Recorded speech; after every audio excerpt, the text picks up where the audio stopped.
Pada hari aku melahirkan, suamiku dengan sengaja pergi ke acara syukuran rumah baru selingkuhannya, katanya. Bahkan tanpa kehadirannya pun, aku akan tetap melahirkan bayiku dengan baik-baik saja. Ibu mertuaku menyuruhku dengan ketus untuk menelepon ibuku sendiri saja. 2 hari kemudian, saat dia melangkah masuk ke ruang perawatan pasca melahirkan dengan angkuh, wajahnya langsung pucat pasi melihat pemandangan di hadapannya. Hujan deras di penghujung musim panas mengguyur kota Jakarta, seolah akan ingin menenggelamkan seluruh dunia dalam tirai air putih. Suara guntur menggelegar, membuat kaca jendela bergetar hebat. Aku meringkuk di sofa tua, memeluk perutku yang membuncit sebesar gunung, keringat dingin membasahi tubuhku. Kipas angin berputar berisik, tetapi rasa sakit kontraksi yang hebat mulai dari perut bagian bawah menjalar hingga ke otak, membuatku sulit bernapas. Kontraksi rahim yang teratur datang tanpa henti, sepertinya ini pertanda bayiku ingin keluar ke dunia 2 minggu lebih awal dari perkiraan. Dengan susah payah, aku mengulurkan tangan dan meraih ponsel di atas meja. Waktu menunjukkan pukul 23.15. Nomor suamiku yang sudah sangat kukenal, Baskara, muncul di layar, tetapi yang kudengar hanyalah nada sambung panjang tanpa harapan. Aku menggigit bibirku hingga berdarah agar tidak menangis. Aku memantapkan hati, berpikir bahwa saat ini hanya diriku sendiri yang bisa menyelamatkan bayi ini. Dengan tangan gemetar, aku membuka aplikasi Gokar untuk memesan taksi. Dengan suara serak karena menahan sakit, aku berkata, "Tolong jemput di gang 15. Air ketuban saya sudah pecah. Tolong, cepatlah datang." Sopir yang mendengar suaraku yang panik meyakinkanku bahwa dia akan segera tiba. Aku teringat nasihat untuk menyiapkan tas perlengkapan melahirkan di dekat pintu. Tas itu, yang sudah kusiapkan sebulan lalu, tergeletak begitu saja di sudut rumah, terasa sepi dan dingin. Sama seperti pemiliknya. Dengan susah payah, aku menyeret tubuhku selangkah demi selangkah menuju pintu. Air mata bercampur dengan air hujan, terasa asin di bibirku, di kepalaku. Pertanyaan itu terus berputar, di mana Baskara sekarang? Taksi melaju kencang menembus hujan deras. Sopir taksi, melihat wajahku yang pucat pasi, bertanya dengan nada prihatin, "Suaminya kemana, Bu? Kok malam-malam hujan badai begini pergi melahirkan sendirian?" Aduh, kasihan sekali, tidak ada yang lebih sedih daripada melahirkan seorang diri. Satu kalimat acuhtaku dari sopir itu terasa seperti menaburkan garam di lukaku. Aku hanya bisa memalingkan wajah keluar jendela. Lampu jalanan tampak kabur di antara air mataku, dan tenggorokanku tercekat, tak bisa berkata apa-apa. Baskara bilang dia harus menjamu klien penting untuk sebuah kontrak besar perusahaan. Dia berjanji akan segera datang setelah urusannya selesai. Tapi sampai sekarang, tidak ada kabar sama sekali. Meski sudah larut malam, rumah sakit bersalin itu ramai oleh lalu lalang orang. Suara tangis bayi, panggilan keluarga, semuanya bercampur aduk menciptakan suasana yang riuh. Dengan bantuan perawat, aku dipindahkan ke ruang persiapan persalinan. Rasa sakit mencapai puncaknya, seolah tubuhku akan terbelah menjadi 2. Dokter jaga melihat rekam medisku, lalu mengerutkan kening.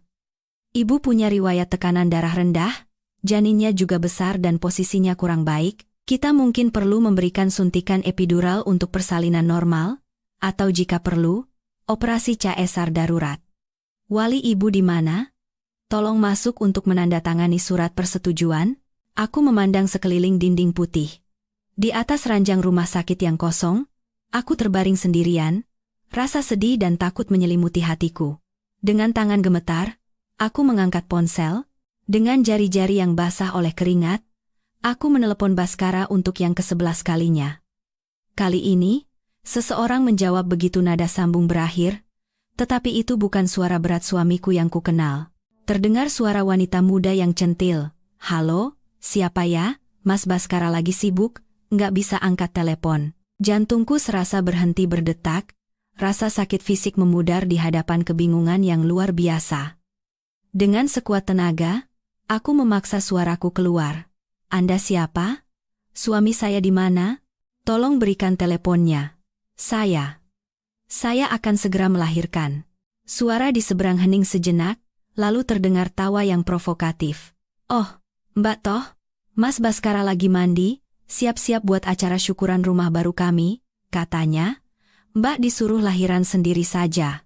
Setelah melahirkan, disuruh baik-baik tanda tangan surat cerai dan jangan ganggu hari bahagianya. Setiap kata dari wanita asing itu menusuk jantungku seperti belati. Telingaku berdengung, aku tidak bisa percaya dengan apa yang kudengar. Syukuran rumah baru? Padahal aku dan dia masih tinggal di kontrakan sempit di sebuah gang, menghemat setiap rupiah untuk melunasi utang bank perusahaan. Bahkan sebelum aku bisa bereaksi, suara Baskara terdengar dari seberang telepon, begitu jelas seolah dia ada di depanku. Sinta, itu perempuan gak guna lagi, nggak usah diurusin, melahirkan pun harus pilih hari baik begini, merusak suasana saja. Cepat tutup teleponnya, kita pasang dupa sama-sama. Ponsel di tanganku jatuh ke atas ranjang. Layarnya masih menyala terang, tetapi hatiku tenggelam dalam kegelapan pekat. Rasa sakit kontraksi datang lagi dengan hebat. Air mata mengalir tanpa henti, bukan karena sakit fisik, melainkan karena kekejaman mengerikan dari pria yang pernah kusebut suami. Seorang perawat berlari menghampiriku melihatku terisak. Dia memegang tanganku dan mengguncangnya. "Ibu, tenang, Bu. Tekanan darah ibu turun terlalu cepat. Ini berbahaya bagi bayinya. Keluarga ibu di mana?" Dengan pandangan kabur karena air mata, aku menatap perawat itu dan menggelengkan kepala dengan putus asa. Tenggorokanku tercekat, tak bisa berkata-kata. Tepat pada saat itu, pintu ruang tunggu terbuka dengan kasar. Seorang wanita dengan rambut keabuan yang basah kuyup karena hujan masuk sambil membawa tas besar dan kecil di kedua tangannya. Dengan napas terengah-engah, dia berkata, "Rania, ibu datang untuk anak ibu. Itu adalah ibuku. Ibuku datang dari kampung di Jawa Tengah, menempuh ratusan kilometer menembus hujan dengan bus terakhir hanya untukku." Melihat ibuku, semua emosi yang kutahan meledak. Aku menangis meraung-raung seperti anak kecil. "Ibu. Sakit sekali. Baskara." Dia. Ibuku memelukku erat. Dengan tangannya yang kasar dan keriput, dia mengusap wajahku yang basah air mata. Tanpa bertanya apa-apa, dia hanya berbisik dengan suara serak, "Ibu tahu semuanya. Sekarang ibu di sini. Tidak apa-apa, anakku. Ada ibu, semua akan baik-baik saja. Ayo kita berjuang bersama demi cucu ibu." Di ambang hidup dan mati itu, aku sadar. Satu-satunya hal di dunia ini yang tidak akan pernah mengkhianatiku adalah kasih seorang ibu. Tangisan pertama putraku yang menggema di ruang persalinan bagaikan alunan sihir yang menghapus semua rasa sakit dan sedihku. Dokter meletakkan bayi mungil yang merah dan berkerut di dadaku. Kehangatan tubuh kecilnya seolah mencairkan hatiku yang membeku. Aku menatap putraku, matanya terpejam erat, bibir mungilnya bergerak-gerak seolah mencari susu. Semua dendamku lenyap, yang tersisa hanyalah cinta tak terbatas untuk makhluk kecil ini. Di sampingku, ibuku menangis terharu sambil menggenggam tanganku erat. "Kamu hebat, nak. Cucu ibu tampan sekali. Mirip sekali denganmu." Aku dipindahkan ke ruang pemulihan. Selama masa pemantauan, seluruh tubuhku terasa remuk, seolah baru saja melalui pertempuran hidup dan mati. Ibuku bergerak tanpa henti, membelikanku bubur, mengganti popok cucunya. Beliau tidak tidur sedetik pun, merawatku dan bayiku dengan penuh kasih. Sinar matahari pagi yang redup masuk melalui jendela. Ketika cahaya itu menyinari wajah ibuku yang lelah dan penuh kekhawatiran, hatiku terasa perih. Semalaman ponselku sunyi. Tidak ada satu pesan atau panggilan tak terjawab pun dari Baskara atau keluarganya. Sekitar pukul 9 pagi, setelah dokter baru saja selesai melakukan kunjungan, pintu kamar dibuka dengan kasar. Ibu mertuaku, Ibu Ratna, masuk dengan ekspresi angkuh. Dia mengenakan batik sutra yang rapi dan tangannya penuh dengan cincin emas. Penampilannya sangat kontras dengan ibuku yang tampak sederhana dan lelah. Dia tidak membawa apa-apa. Tidak ada bubur, susu formula, atau baju bayi. Dia masuk dengan tangan kosong seolah sedang berjalan-jalan. Begitu melihatku terbaring di ranjang, kata pertama yang keluar dari mulutnya bukanlah ucapan selamat, melainkan pertanyaan ketus. "Gimana? Sudah keluar? Laki-laki atau perempuan?" Ibuku, yang sedang menggendong bayi, sejenak tertegun oleh kata-kata besannya, lalu memaksakan senyum. "Besan sudah datang.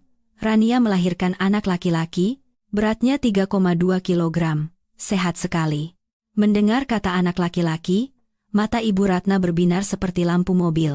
Dia menghampiri ibuku dan hampir merebut bayi itu dengan kasar sambil berkata, "Aduh, cucu kesayanganku, syukurlah, syukurlah. Ini berkah untuk keluarga kita, penerus satu-satunya. Kalau saja yang lahir perempuan, sudah kuusir dia dari rumah." Aku terbaring di ranjang, mendengarkan ucapan jahat ibu mertuaku, perutku terasa mulas. Seseorang serasa meremas jantungku. Dia memeriksa popok bayi itu dengan teliti seolah sedang membeli barang di pasar. Dan setelah yakin itu laki-laki, dia tersenyum lebar sambil menimang bayi itu. Anakku yang paling berharga, mirip sekali sama bapaknya. Hidung ini, bibir ini, tidak salah lagi. Dia terus memeluk cucunya, menganggap aku dan ibuku seolah tidak ada. Dia tidak bertanya sedikit pun betapa sakitnya aku, atau bagaimana aku melewati ambang kematian semalam. Ibuku, menahan amarah, berkata dengan hati-hati, "Besan, saya datang terburu-buru jadi tidak bawa banyak baju ganti. Bisakah Besan menjaga sebentar? Saya mau ke penginapan terdekat untuk mengambil barang-barang dan membeli popok serta susu formula." Mendengar itu, senyum di wajah Ibu Ratna lenyap seketika. Dia meletakkan bayi itu dengan kasar di boks bayi dan mengibaskan tangannya. Sikapnya berubah 180 derajat. "Loh, ibu ini bicara apa? Anaknya yang melahirkan, ya dia yang harus urus. Apa hubungannya dengan saya? Saya ini sibuk sekali." Sambil merapikan baju batiknya, dia mengangkat dagu ke arahku. "Hari ini hari baik, saya harus pergi ke orang pintar untuk mendoakan usaha anak saya, Baskara. Ini masa-masa penting untuk perusahaannya. Lagi pula, Baskara itu tidak suka bau rumah sakit. Katanya bau desinfektan dan darah bikin mual. 2 hari lagi saya datang untuk menjemput cucu saya. Kamu, kalau sudah baikan, pulang saja sendiri naik taksi. Jangan merepotkan suami." Aku mencengkram spray ranjang hingga buku-buku jariku memutih. Air mata serasa mau tumpah, tapi aku menahannya. Ibuku gemetar karena marah. "Besan, bagaimana bisa bicara seperti itu? Rania itu menantu Besan juga. Dia mempertaruhkan nyawa untuk melahirkan cucu Besan." Ibu Ratna memotong ucapan ibuku dengan dengusan panjang.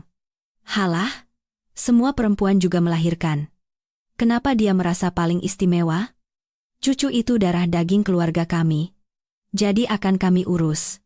Tapi ibunya, biar keluarganya yang tanggung jawab." Setelah berkata begitu, dia berbalik dan keluar tanpa menoleh sedikit pun. Di kamar rumah sakit yang dingin, hanya tersisa aku dan ibuku. Ibuku menatap punggung Besannya, lalu berbalik menatapku.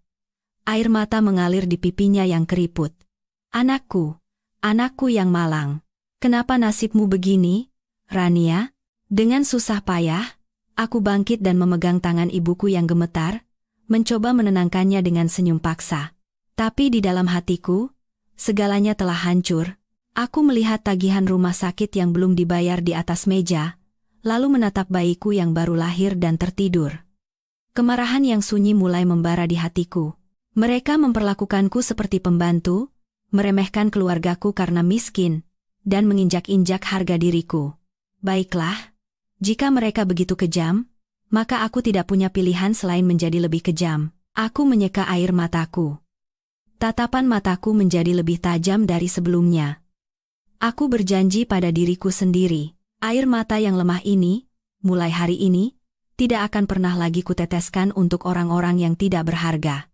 2 hari telah berlalu sejak malam badai itu. Aku berada di sebuah kamar kontrakan sempit yang disewa ibuku, memeluk putraku yang baru lahir sambil mendengarkan suara tetesan air hujan dari ujung atap. Pagi itu, Baskara muncul di rumah sakit bersalin. Penampilannya sangat mencolok, bahkan terkesan aneh. Dia mengenakan setelan jas mahal yang disetrika rapi, rambutnya berkilau karena pomade, dan aroma parfum mahal tercium kuat. Mungkin untuk menutupi bau alkohol dan kosmetik dari pesta syukuran rumah semalam. Di sampingnya ada Ibu Ratna. Di tangannya ada keranjang buah impor besar, lebih cocok sebagai hadiah untuk mitra bisnis daripada untuk ibu yang baru melahirkan. Ibu dan anak itu berjalan angkuh di koridor rumah sakit. Sambil berjalan, Baskara mengeluarkan ponselnya, menggunakannya seperti cermin untuk merapikan dasinya. Dia sudah merencanakan semuanya. Hari ini, Dia akan berperan sebagai suami teladan dan ayah yang bahagia, menjemput istri dan anaknya pulang. Dia berencana mengambil beberapa foto keluarga yang hangat, lalu mengunggahnya ke media sosial dengan tulisan yang sentimental. Tujuannya adalah untuk mendapatkan kepercayaan dari para pemegang saham dan mitra menjelang penggalangan dana investasi untuk perusahaannya. Dia mendorong pintu kamar pemulihan nomor 305. Dengan senyum palsu yang sudah disiapkan, dia berkata dengan suara yang dibuat-buat manis, "Sayang, ayah dan nenek datang menjemput jagoan kita dan kamu. Di mana anak ayah?" Namun, yang menjawab suaranya yang ceria hanyalah keheningan yang mencekam. Kamar itu kosong. Ranjang tempatku terbaring 2 hari lalu kini tertutup sprei putih yang kencang, seolah tidak pernah ada siapapun di sana. Senyum di bibir Baskara membeku. Dia kaku seperti patung lilin yang gagal dibuat. Di belakangnya, Ibu Ratna juga tampak bingung dan menjatuhkan keranjang buahnya. Beberapa buah apel menggelinding di lantai. Baskara berlari ke meja perawat, mencengkeram lengan seorang perawat dan berteriak, "Istri saya di mana?" "Pasien kamar 305, Rania, kemana dia? Bagaimana kalian bekerja sampai pasien bisa menghilang?" Perawat itu, yang semalam melihatku menderita sendirian, menatapnya dengan pandangan jijik dan menjawab dengan dingin. "Ibu Rania sudah menyelesaikan administrasi dan pulang pada jam 5 pagi tadi. Beliau berpesan tidak ingin merepotkan suami dan ibu mertuanya," katanya. "Beliau khawatir bau rumah sakit akan mengotori jas mahal suaminya. Biaya rumah sakit sudah lunas semua. Dan beliau menitipkan ini untuk Anda." Dia menyerahkan sebuah amplop coklat tebal kepada Baskara. "Itu amplop dokumen, bukan surat cinta." Baskara menyambar amplop itu dan merobeknya dengan tangan gemetar. Isinya bukan surat cerai penuh air mata atau surat wasiat penuh dendam yang dia bayangkan. Isinya adalah surat pemberitahuan tunggakan pinjaman dari bank.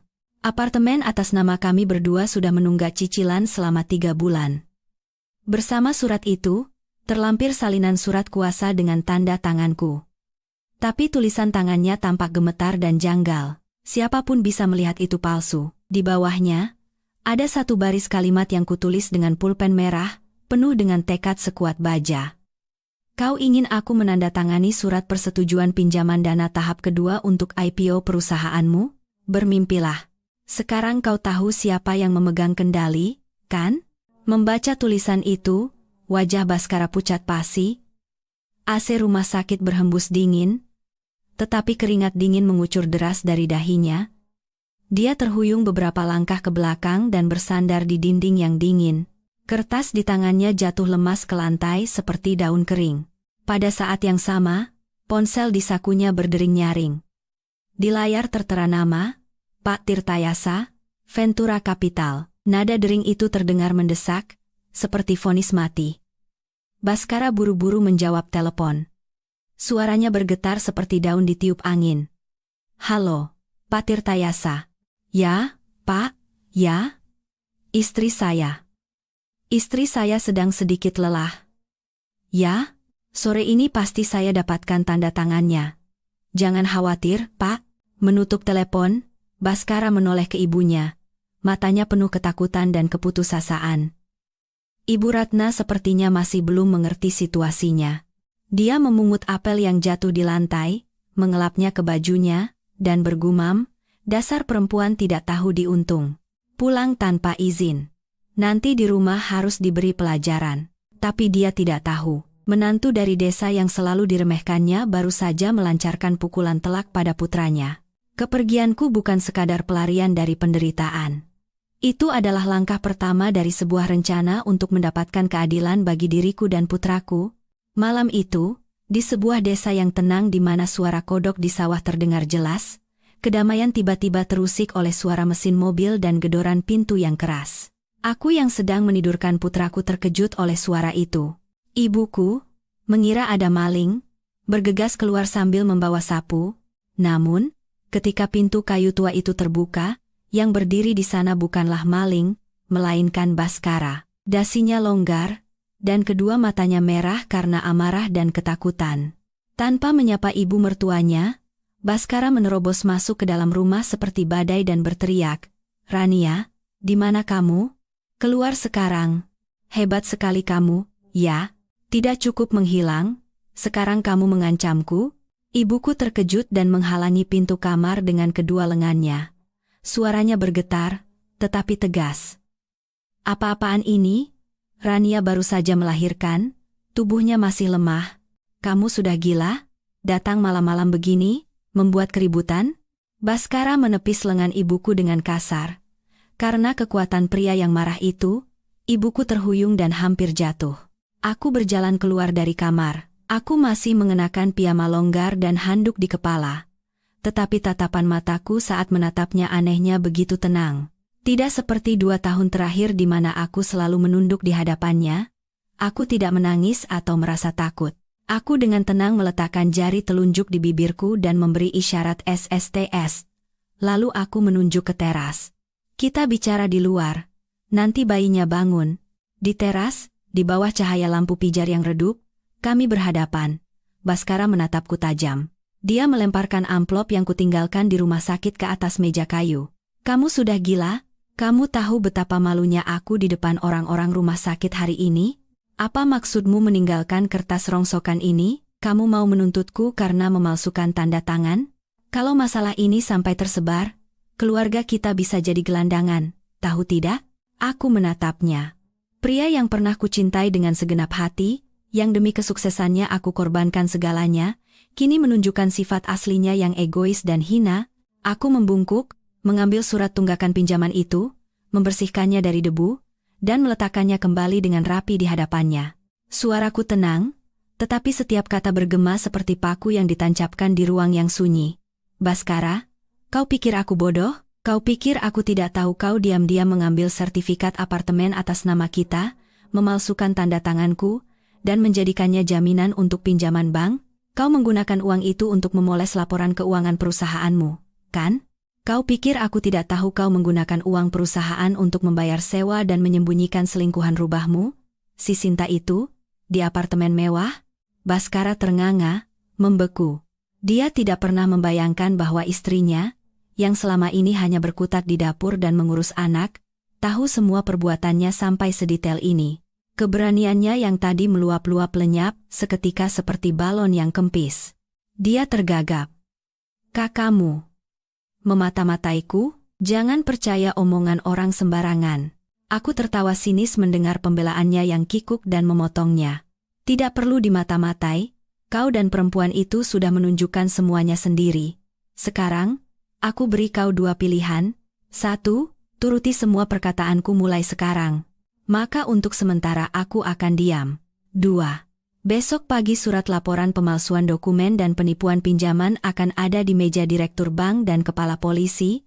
Dengan begitu, mimpimu untuk IPO akan hancur berkeping-keping, dan kau akan makan nasi penjara, bukan nasi rumah.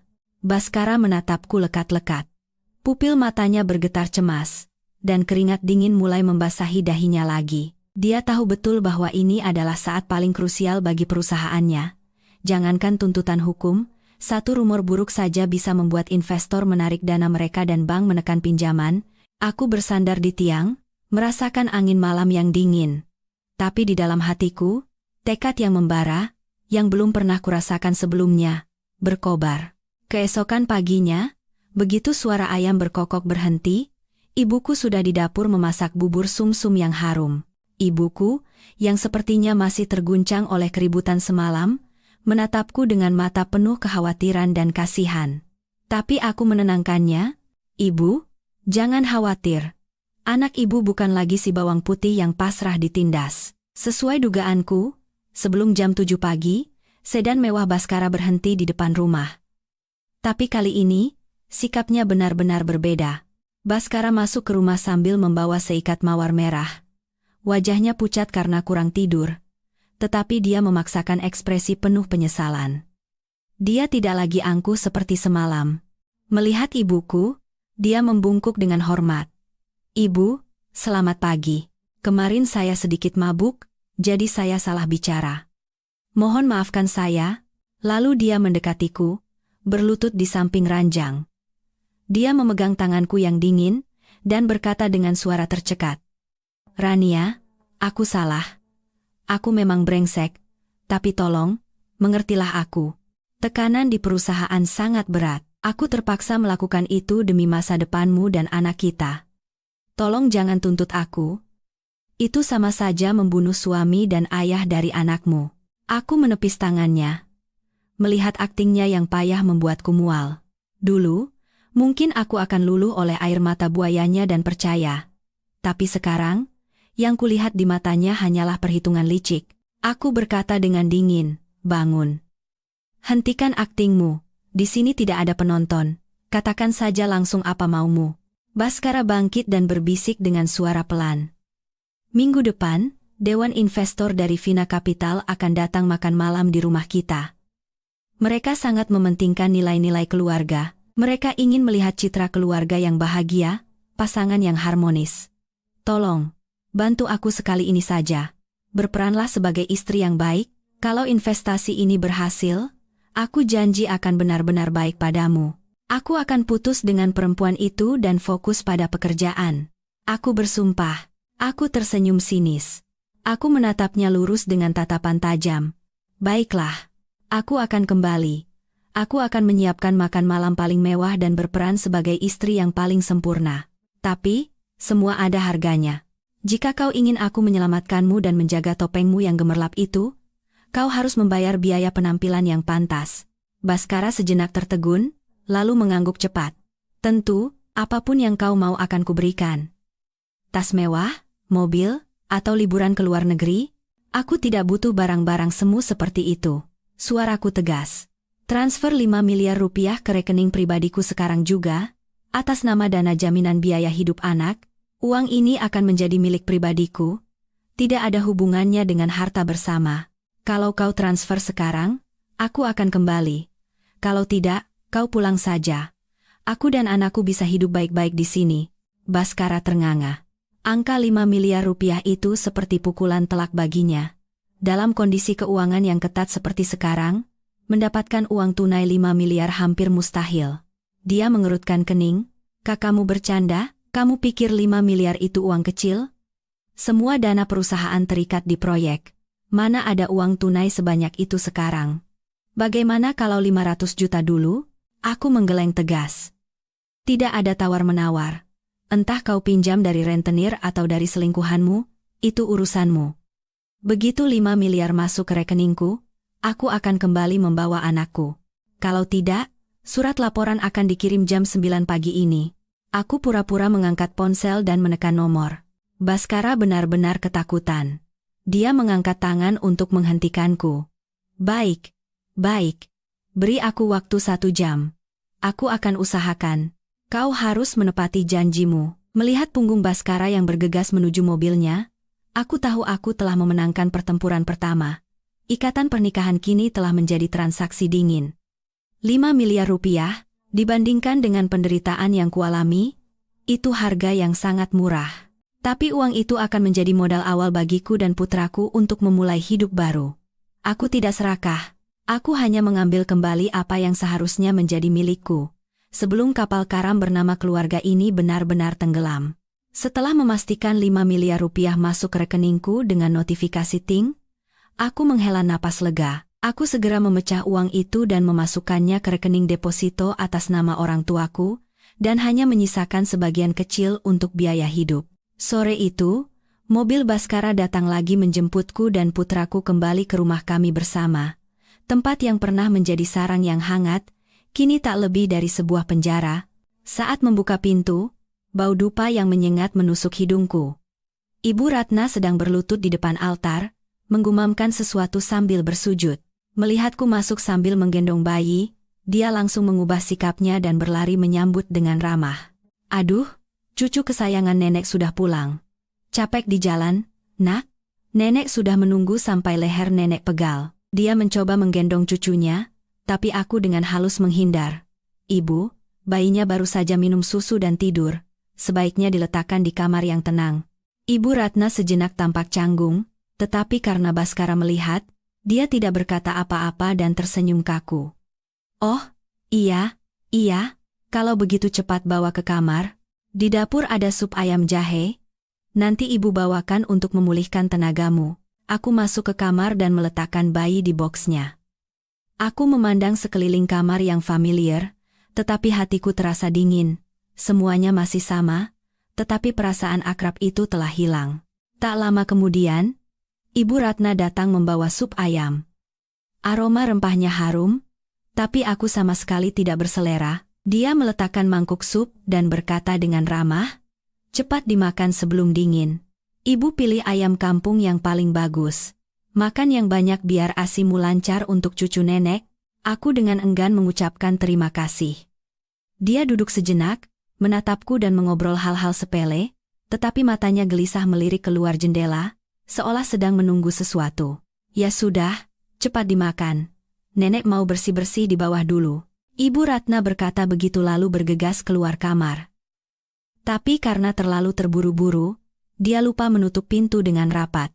Aku berniat menyuap sesendok sup sebagai formalitas, tetapi aku menghentikan gerakanku ketika mendengar suara telepon samar dari bawah tangga. Karena penasaran, aku bertelanjang kaki dan mengendap-endap ke dekat pintu untuk menguping. Karena rumah ini bertingkat dan sore itu sepi, percakapan telepon Ibu Ratna di ruang tamu lantai 1 terdengar cukup jelas. "Halo, Sinta, sayang?" "Iya, ini Ibu." "Aduh, kasihan kamu hari ini ke rumah sakit sendirian." Si Baskara itu sibuk sekali. Istrinya baru saja pulang, jadi dia mungkin lagi sibuk berakting. "Iya?" "Jangan khawatir, Ibu anggap si Rania itu cuma pembantu. Nanti kalau urusan selesai dan cucu sudah besar, langsung kita usir." "Dasar perempuan kampung, berani-beraninya mengincar posisi menantu di rumah ini.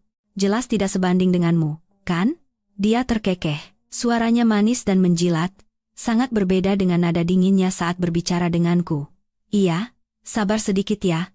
Ibu sudah bilang ke Baskara, kalau urusan ini selesai, dia akan membelikanmu mobil baru. Jadi, jaga kandunganmu baik-baik ya. Kalau kamu bisa melahirkan satu lagi anak laki-laki, apapun yang kamu mau akan Ibu kabulkan." Aku berdiri di balik pintu, membeku, mangkuk sup di tanganku hampir jatuh. Setiap kata ibu mertuaku menusuk gendang telingaku seperti jarum dan menembus hingga ke jantung.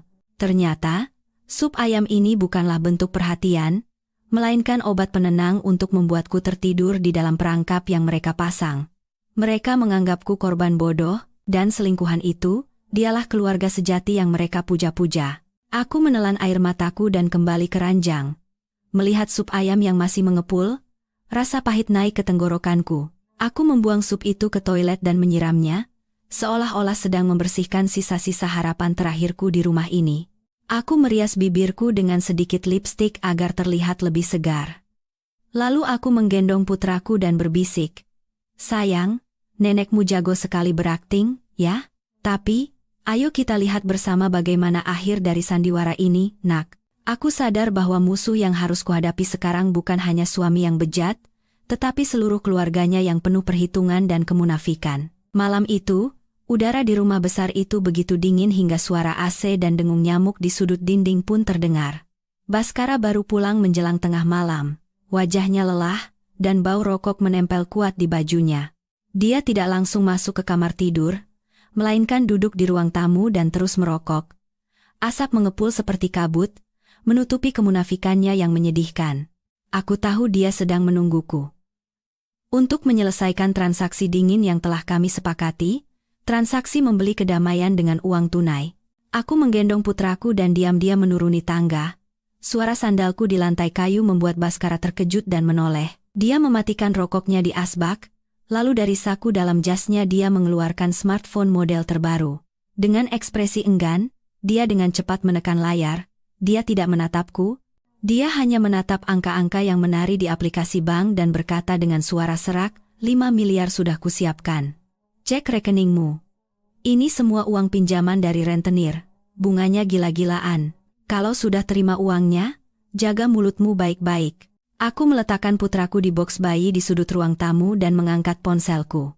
Cahaya layar biru menyinari wajahku yang tanpa ekspresi. Kacing. Suara notifikasi itu kering dan singkat. Tetapi itu adalah suara yang mengakhiri sepenuhnya ilusi terakhirku tentang pernikahan ini. Aku menatap deretan angka panjang di rekeningku.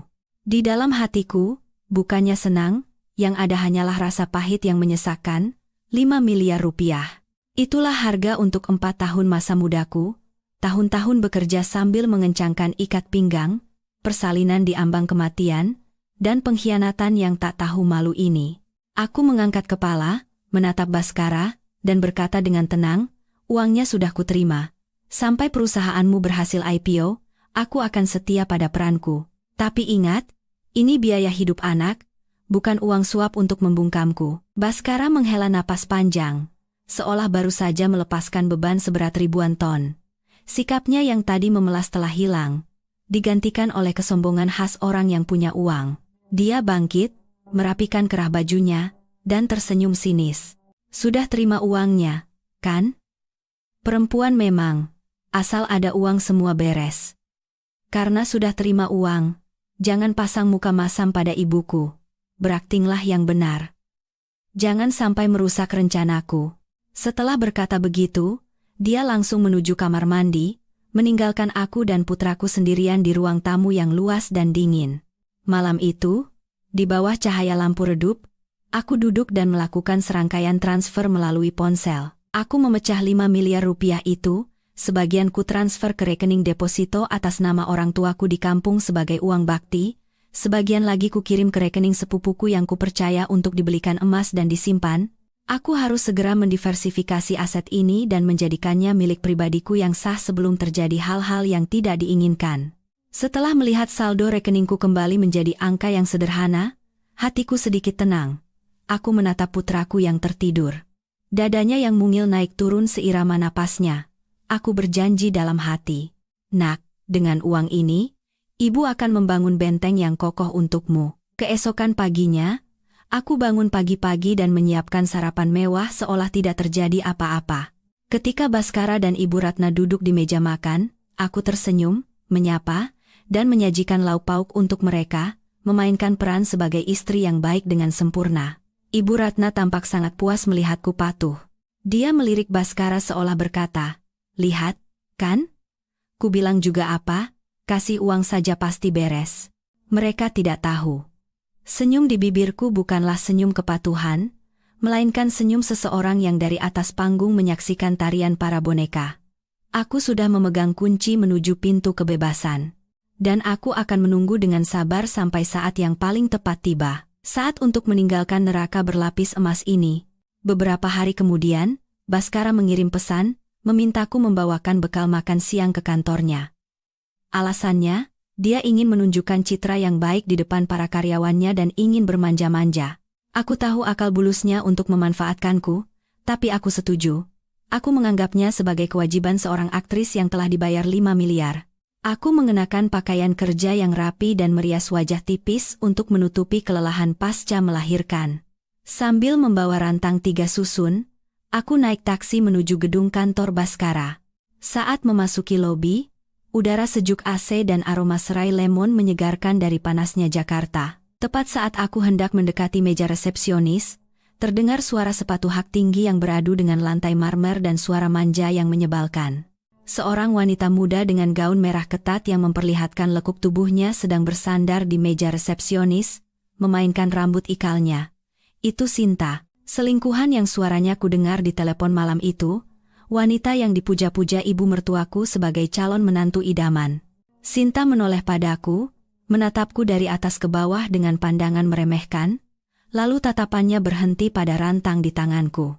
Dia tersenyum sinis, lalu berdiri menghalangi jalanku. Suaranya penuh provokasi. Lo, siapa ini? Istrinya Mas Baskara, kan? Ya ampun, baru berapa hari melahirkan sudah repot-repot bawain bekal buat suami? Takut banget ya suaminya direbut orang." Aku menatapnya. Wajahnya yang bermakeup tebal dan leher putihnya yang dihiasi bekas ciuman keunguan yang jelas merupakan sisa percintaan semalam. Aku menjawab dengan tenang, "Hai Dik, menyiapkan bekal untuk suami itu kan tugas istri. Lebih baik daripada keluyuran di jam kerja sambil tebar pesona, kan?" Wajah Sinta memerah karena marah. Dia mengayunkan lengannya yang dihiasi gelang emas berkilauan di depan mataku, pamer. "Berani-beraninya kamu menceramahiku? Lihat ini. Kemarin Mas Baskara baru belikan. Desain edisi terbatas, katanya di Jakarta cuma ada beberapa. Katanya pergelangan tanganku cantik, jadi cocok pakai yang begini, kalau tangan Mbak kan bau popok, pakai ginian juga sayang katanya. Melihat gelang itu, aku langsung tahu itu adalah barang imitasi murahan yang pernah kulihat di toko online. Baskara yang pelit dan sedang kesulitan uang tidak mungkin membelikan selingkuhannya emas asli seharga puluhan juta. Aku mendekati Sinta dan berbisik di telinganya, cukup agar hanya kami berdua yang mendengar. Dik, Mbak kasih tahu ya, lain kali kalau mau pamer, pakai yang asli, gelang itu KW super. Struk pembeliannya yang seharga 500.000 masih ada di saku jas Mas Baskara. Loh, tadi pagi pas Mbak cuci, sudah Mbak buang ke tempat sampah. Wajah Sinta berubah dari merah menjadi biru, lalu pucat pasi. Dia buru-buru menurunkan lengannya dan menatap gelang itu, seolah melihat hantu. Aku tersenyum, menepuk bahunya pelan seolah senior sedang mengajari juniornya. Tapi pakai saja terus. Kan pemberian dari dia juga. Aku naik dulu ya, nanti makanannya dingin. Aku melewatinya, berjalan dengan kepala tegak menuju lift, meninggalkannya yang membeku di tengah lobi, hanya bisa membuka tutup mulut. Para karyawan di sekitar mulai berbisik dan menunjuk ke arah Sinta. Karena malu, dia menunduk dan bergegas lari ke toilet. Di dalam lift, aku melihat pantulan diriku di cermin. Seorang wanita yang tidak lagi lemah dan patuh berdiri di sana. Aku sadar bahwa dalam pertarungan melawan orang-orang tak tahu malu ini, yang dibutuhkan bukanlah adu jotos atau caci maki, melainkan ketenangan dan perang psikologis yang langsung menargetkan kesombongan mereka. Di akhir pekan, rumah kami didekorasi dengan mewah untuk menyambut investor strategis yang sedang diincar Baskara, Pak Tirtayasa dan istrinya. Baskara memberiku instruksi detail, mulai dari pakaian, cara berjalan, bahkan dialog yang harus kami ucapkan untuk menunjukkan bahwa kami adalah pasangan bahagia. Sejak pagi-pagi sekali, aku sudah di dapur menyiapkan berbagai hidangan lezat. Berpikir dalam hati bahwa inilah makan malam seharga triliunan rupiah yang begitu diimpikan Baskara. Tepat pukul 7 malam. Bel pintu berbunyi. Baskara menyambut Pak Tirtayasa dan istrinya dengan senyum lebar. Pak Tirtayasa adalah seorang pria paruh baya yang berwibawa, khas kalangan atas. Istrinya, Ibu Widya, adalah seorang wanita dengan tatapan mata yang tajam dan cerdas di balik kacamata berbingkai emasnya. Aku keluar sambil menggendong putraku untuk menyapa. Ibu Widya menatapku sekilas, lalu pandangannya berhenti pada tanganku yang agak kasar karena sering mencuci, dan dia hanya mengangguk ringan sebagai sapaan.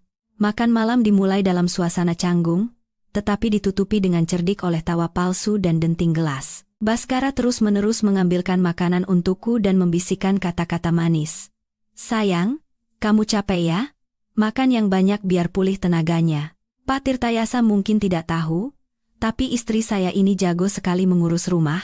Semua urusan rumah tangga diurus olehnya, jadi saya bisa fokus bekerja. Aku tersenyum sambil menerima daging yang disodorkannya, tetapi perutku terasa mual.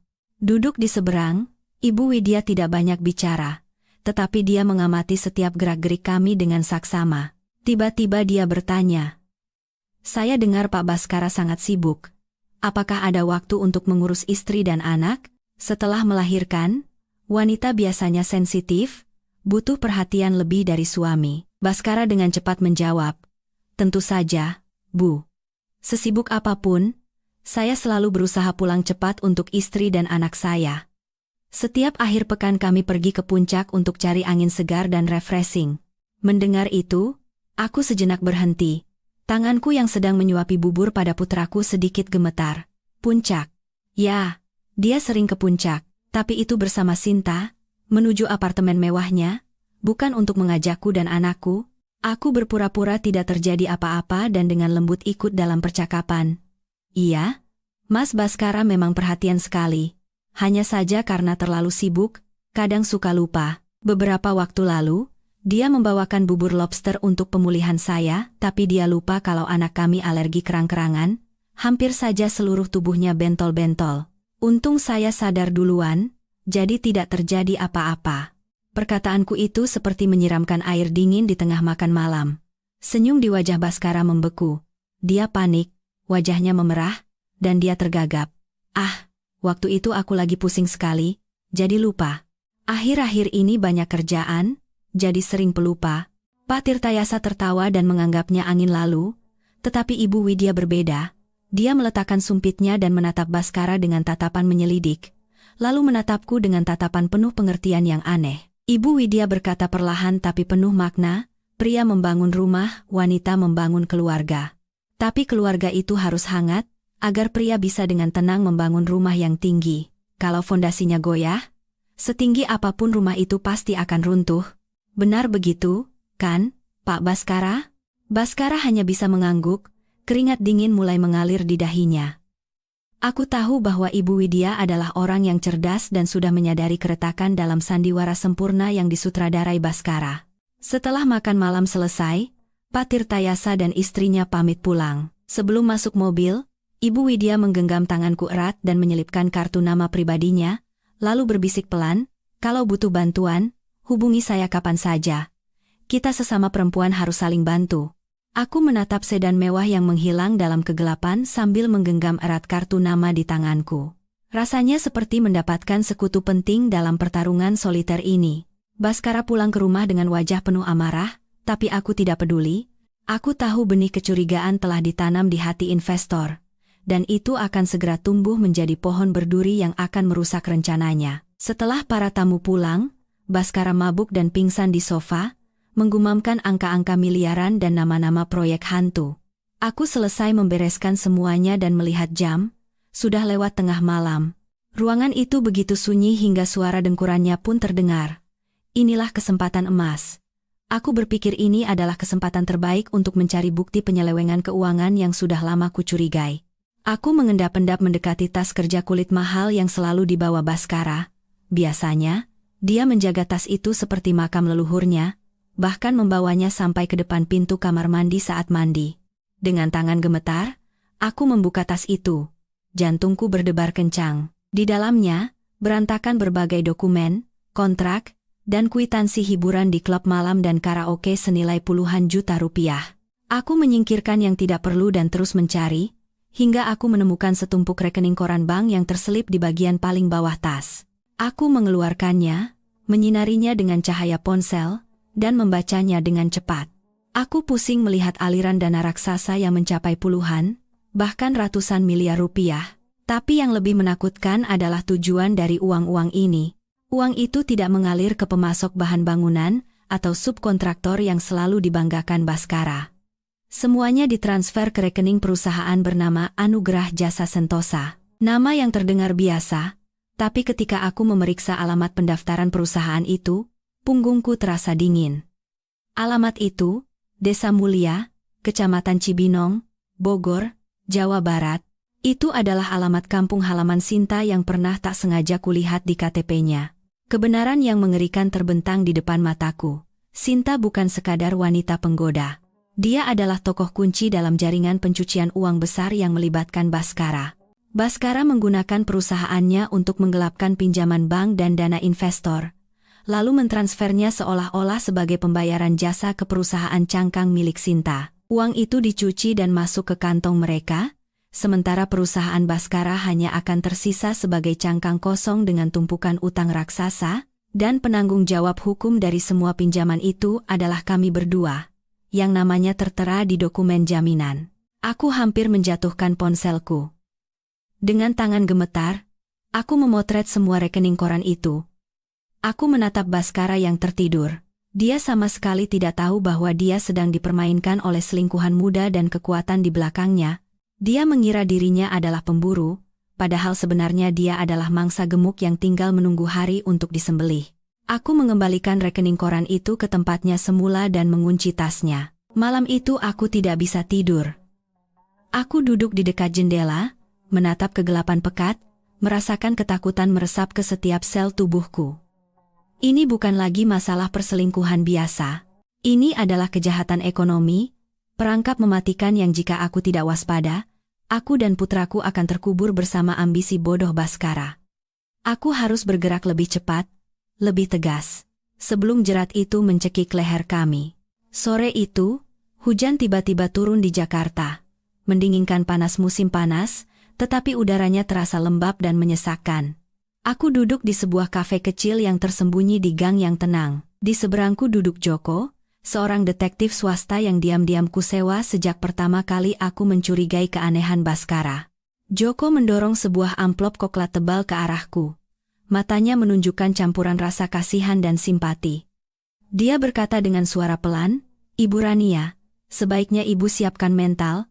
Kebenaran ini mungkin jauh lebih mengejutkan daripada perselingkuhan suami ibu." Aku menarik napas dalam-dalam. Aroma kopi yang harum pun tidak bisa menghilangkan rasa pahit yang naik ke tenggorokanku. Aku perlahan membuka amplop itu. Yang pertama kali kulihat adalah diagram hubungan yang rumit dengan nama Sinta sebagai pusatnya. Sinta bukan sekadar gadis desa yang merantau ke Jakarta untuk sukses dan kebetulan menarik perhatian suamiku. Dia adalah keponakan jauh dari seorang rentenir terkenal yang menyamar sebagai pengusaha sukses, Pak Harjo.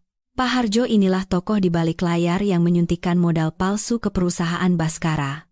Laporan itu menyatakan bahwa Sinta disusupkan ke perusahaan Baskara 2 tahun lalu sebagai karyawan magang. Tugas awalnya adalah memantau aliran dana, tetapi dengan kecantikan dan kelicikannya, dia dengan cepat menguasai kamar tidur sang bos dan menjadi mata, telinga, serta alat bagi Pak Harjo untuk mengendalikan Baskara. Di balik semua keputusan bisnis yang salah dan kontrak pinjaman dengan bunga yang tidak masuk akal yang diambil Baskara belakangan ini, ada bisikan manis Sinta. Aku membalik halaman berikutnya. Ada foto-foto Sinta dan Pak Harjo bertemu diam-diam di sebuah restoran mewah. Dalam foto itu, Sinta tidak lagi terlihat manja dan lembut seperti saat bersama Baskara. Sebaliknya, dia tampak penuh perhitungan dan berpengalaman. Dia sedang menerima amplop tebal berisi uang dari Pak Harjo. Senyum di bibirnya dingin dan mengerikan. Di bawah foto itu ada keterangan, bonus keberhasilan pencairan dana tahap pertama. Tanganku gemetar, foto-foto itu jatuh ke meja.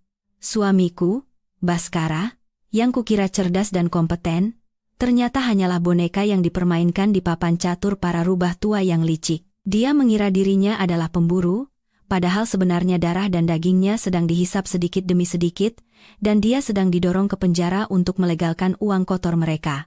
Aku melihat keluar jendela. Hujan masih turun deras, orang-orang sibuk berlalu lalang di bawahnya. Tiba-tiba aku merasa kasihan pada Baskara. Dia mengejar ilusi kosong, mengorbankan keluarga dan istri setianya. Dan yang akhirnya dia dapatkan hanyalah dimanfaatkan dengan kejam. Tapi rasa kasihan itu segera terkubur oleh amarah, karena keserakahan dan nafsunya, dia sendiri yang membawa serigala masuk ke dalam rumah, membahayakan istri dan anaknya. Joko menatapku dan bertanya pelan, "Sekarang apa rencana ibu? Apakah masih perlu pengawasan lebih lanjut?" Aku mengangguk. Tatapan mataku kembali tajam. "Tolong selidiki lebih detail utang perusahaan Baskara, terutama yang terkait dengan Pak Harjo. Aku harus tahu seberapa erat jerat ini sudah mencekik." Saat meninggalkan kafe, aku berjalan menembus hujan.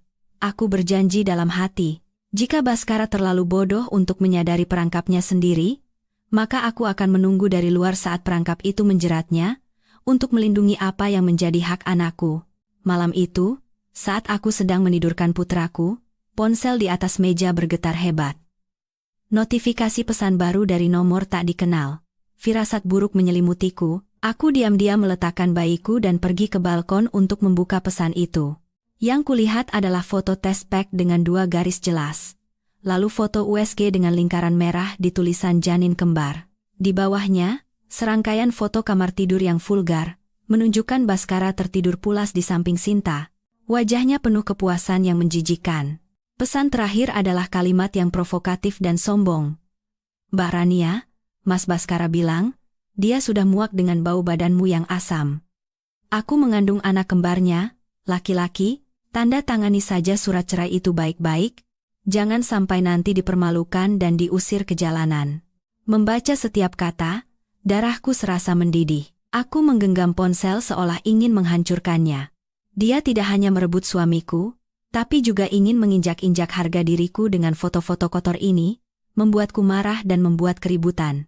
Dulu, mungkin aku akan berteriak, menangis, menelepon dan memakinya, atau bahkan menjambak rambutnya.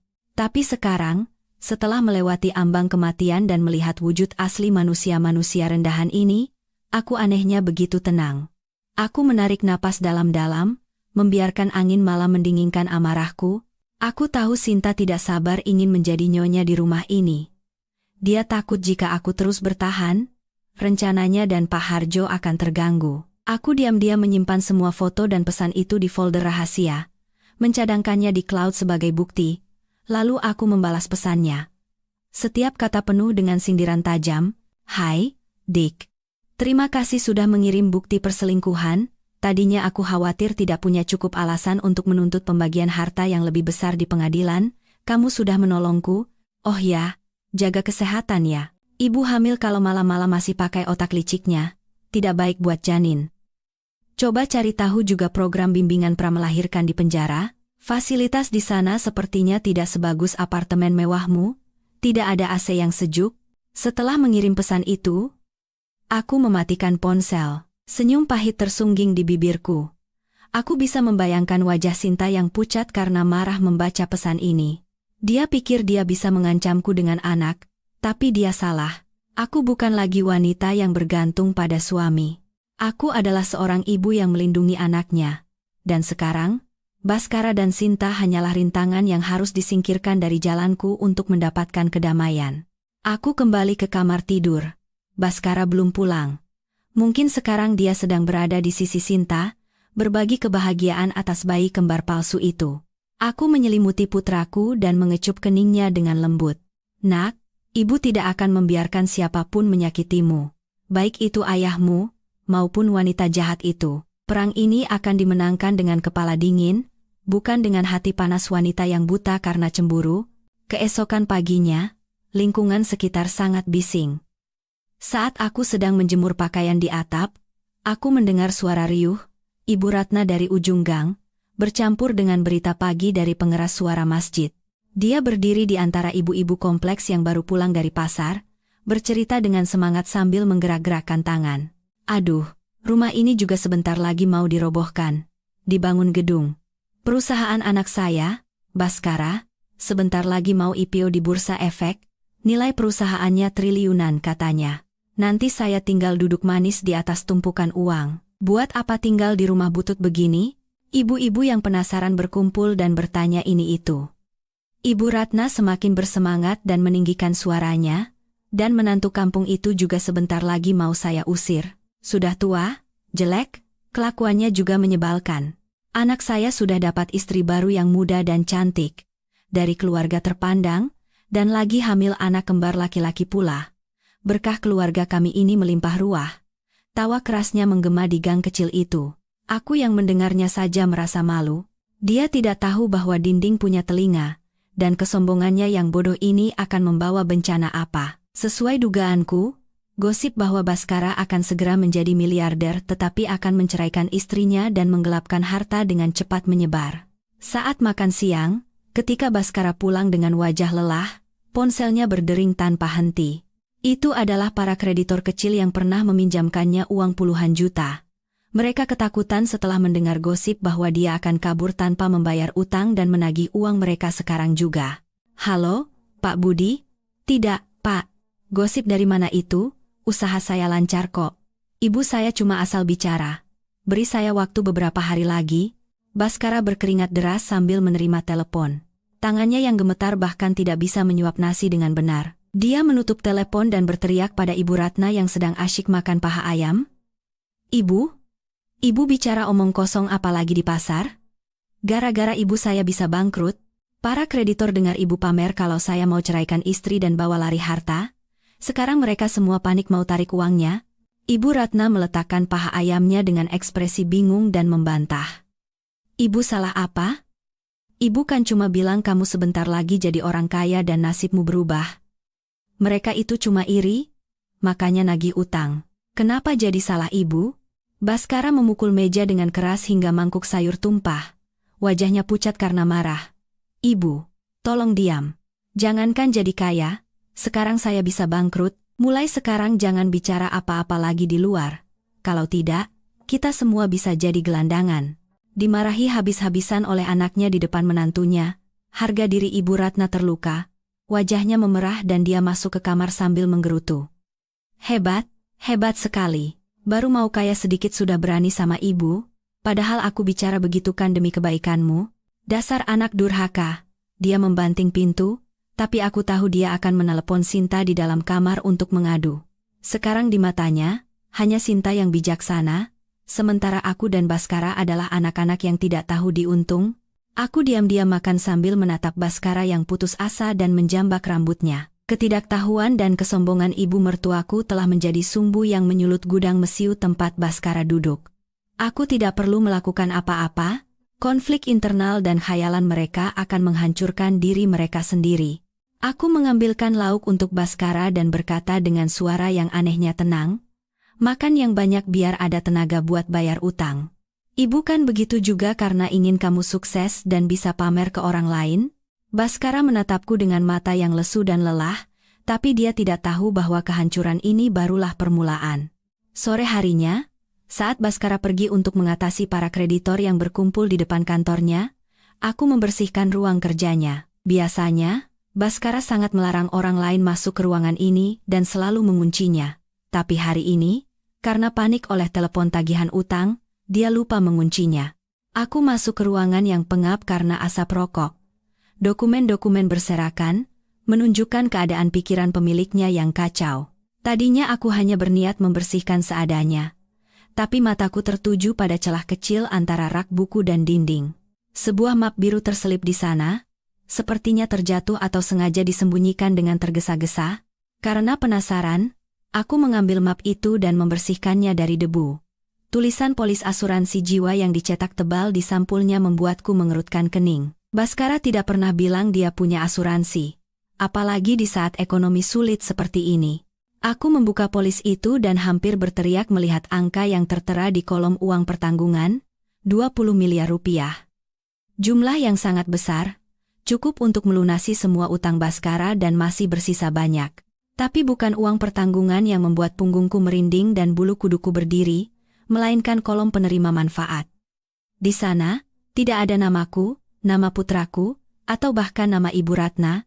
Yang tertera adalah nama perusahaan cangkang lain milik Pak Harjo yang diperingatkan oleh detektif, Cahaya Investama Sejahtera.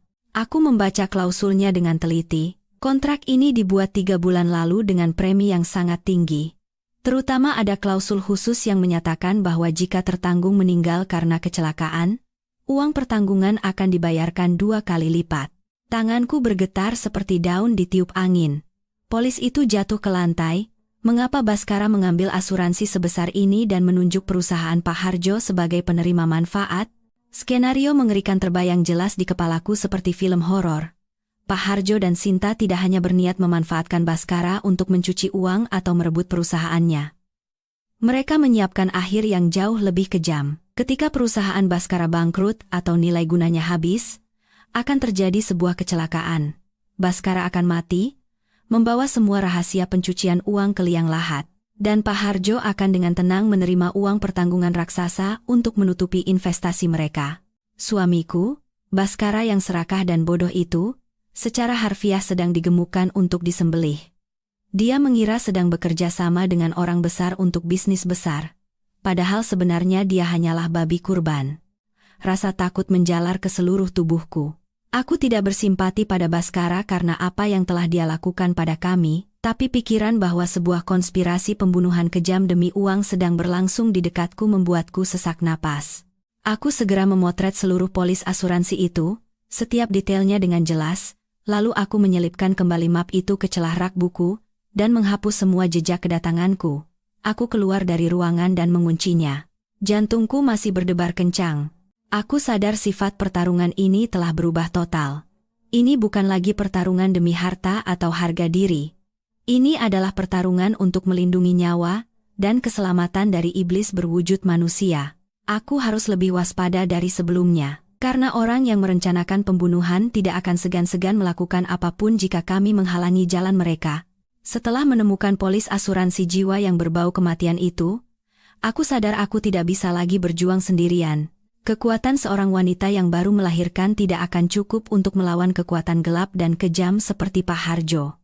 Aku teringat kartu nama emas milik Ibu Widya, istri investor strategis yang malam itu bisa melihat semua kepalsuan.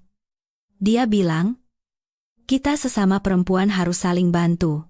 Kalimat itu bagaikan tali penyelamat yang harus kugenggam. Aku menarik napas dalam-dalam untuk menenangkan jantungku yang berdebar kencang, lalu dengan tangan gemetar aku menelepon Ibu Widya. Kami sepakat bertemu di sebuah kedai teh tradisional yang tersembunyi di gang yang tenang untuk menghindari mata-mata Pak Harjo. Pertemuan itu berlangsung di ruangan yang dihiasi aroma dupa yang lembut dan alunan musik meditasi yang tenang. Suasana yang sangat kontras dengan badai di dalam hatiku. Ibu Widya tiba tepat waktu. Mengenakan kebaya beludru ungu, dia tampak anggun namun memancarkan ketajaman seseorang yang sudah makan asam garam kehidupan. Dia duduk di seberangku dan menyesap teh melatinya. Tatapannya menyelidik, namun penuh simpati. Kamu mengajak bertemu mendadak begini.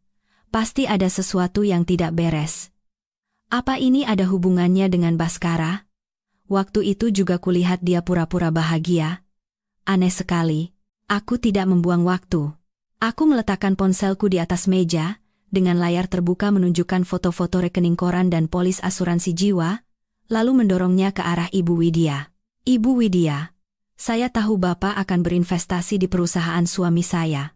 Saya tidak ingin Bapak dan Ibu tertipu, dan saya juga ingin menyelamatkan nyawa anak dan saya.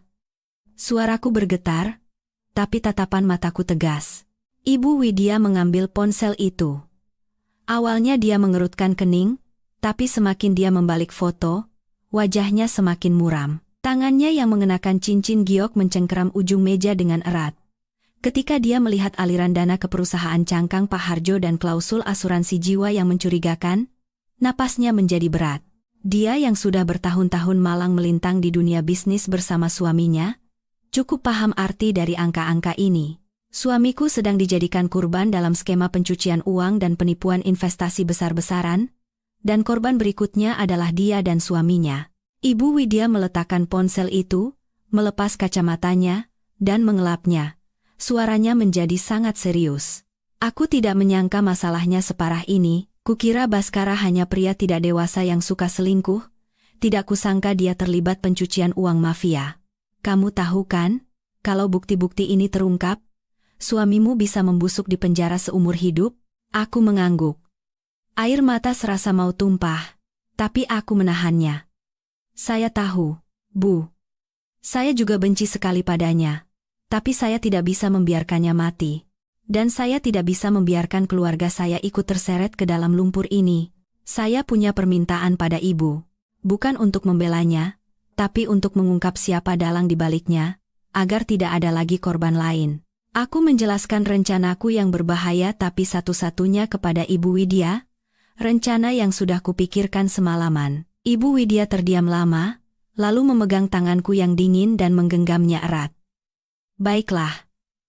Aku akan bantu, bukan karena kasihan padamu, tapi karena tidak ada yang boleh menipu suamiku dan aku. Uang kami didapat dari kerja keras, bukan cangkang kerang yang bisa dipermainkan oleh bajingan seperti mereka. Lanjutkan rencanamu. Aku akan mengatur pihak investor dan penegak hukum, agar bisa bergerak di saat yang tepat.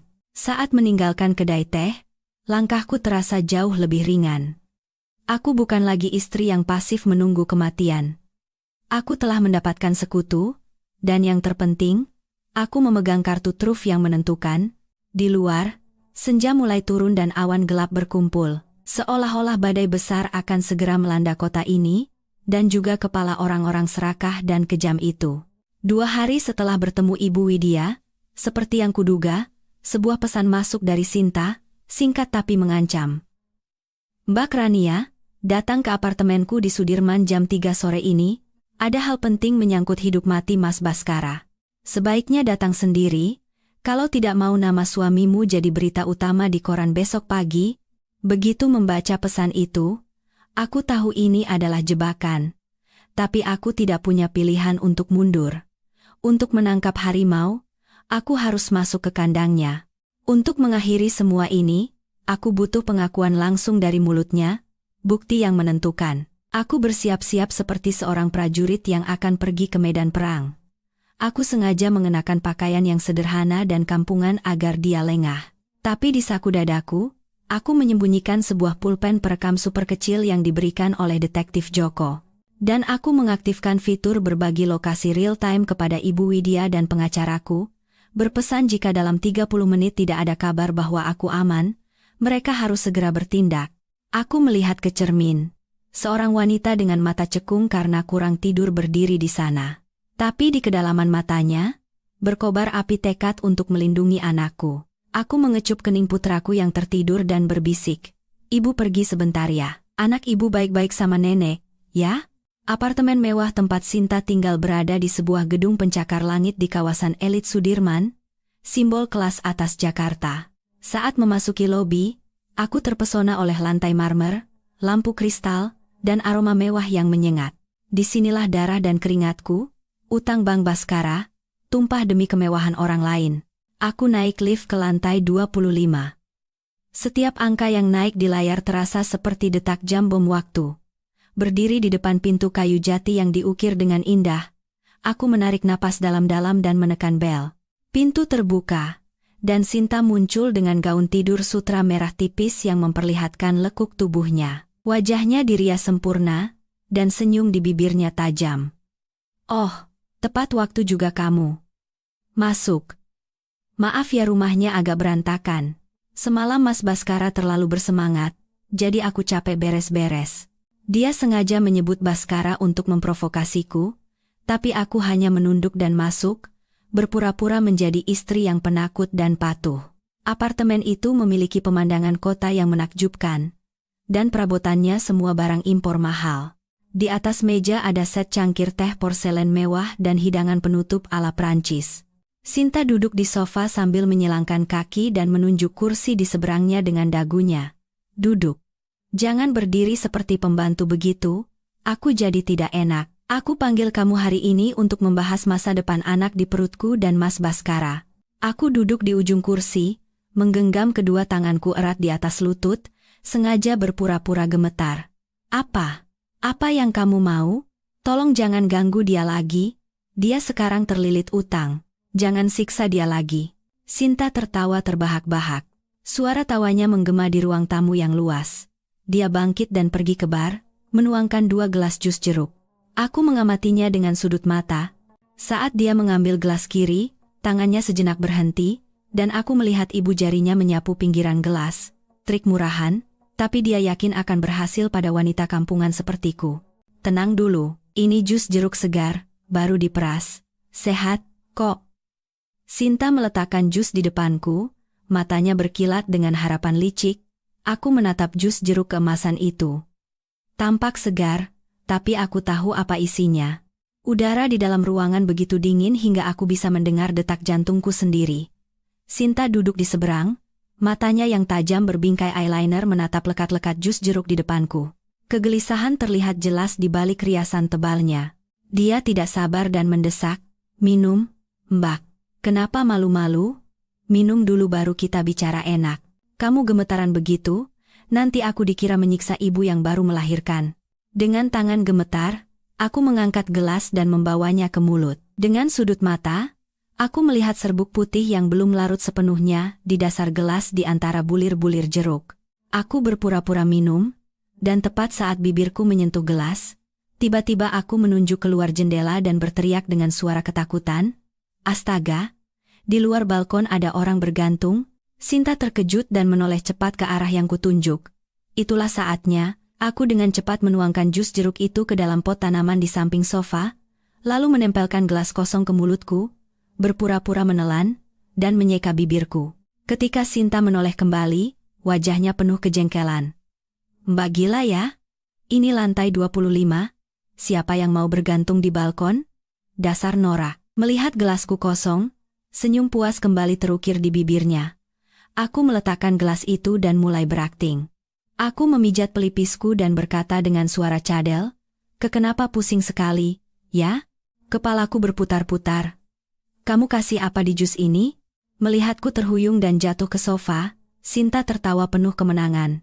Dia tidak lagi menyembunyikan wujud aslinya. Dia mendekatiku dan menoyor dahiku dengan jarinya dengan jijik.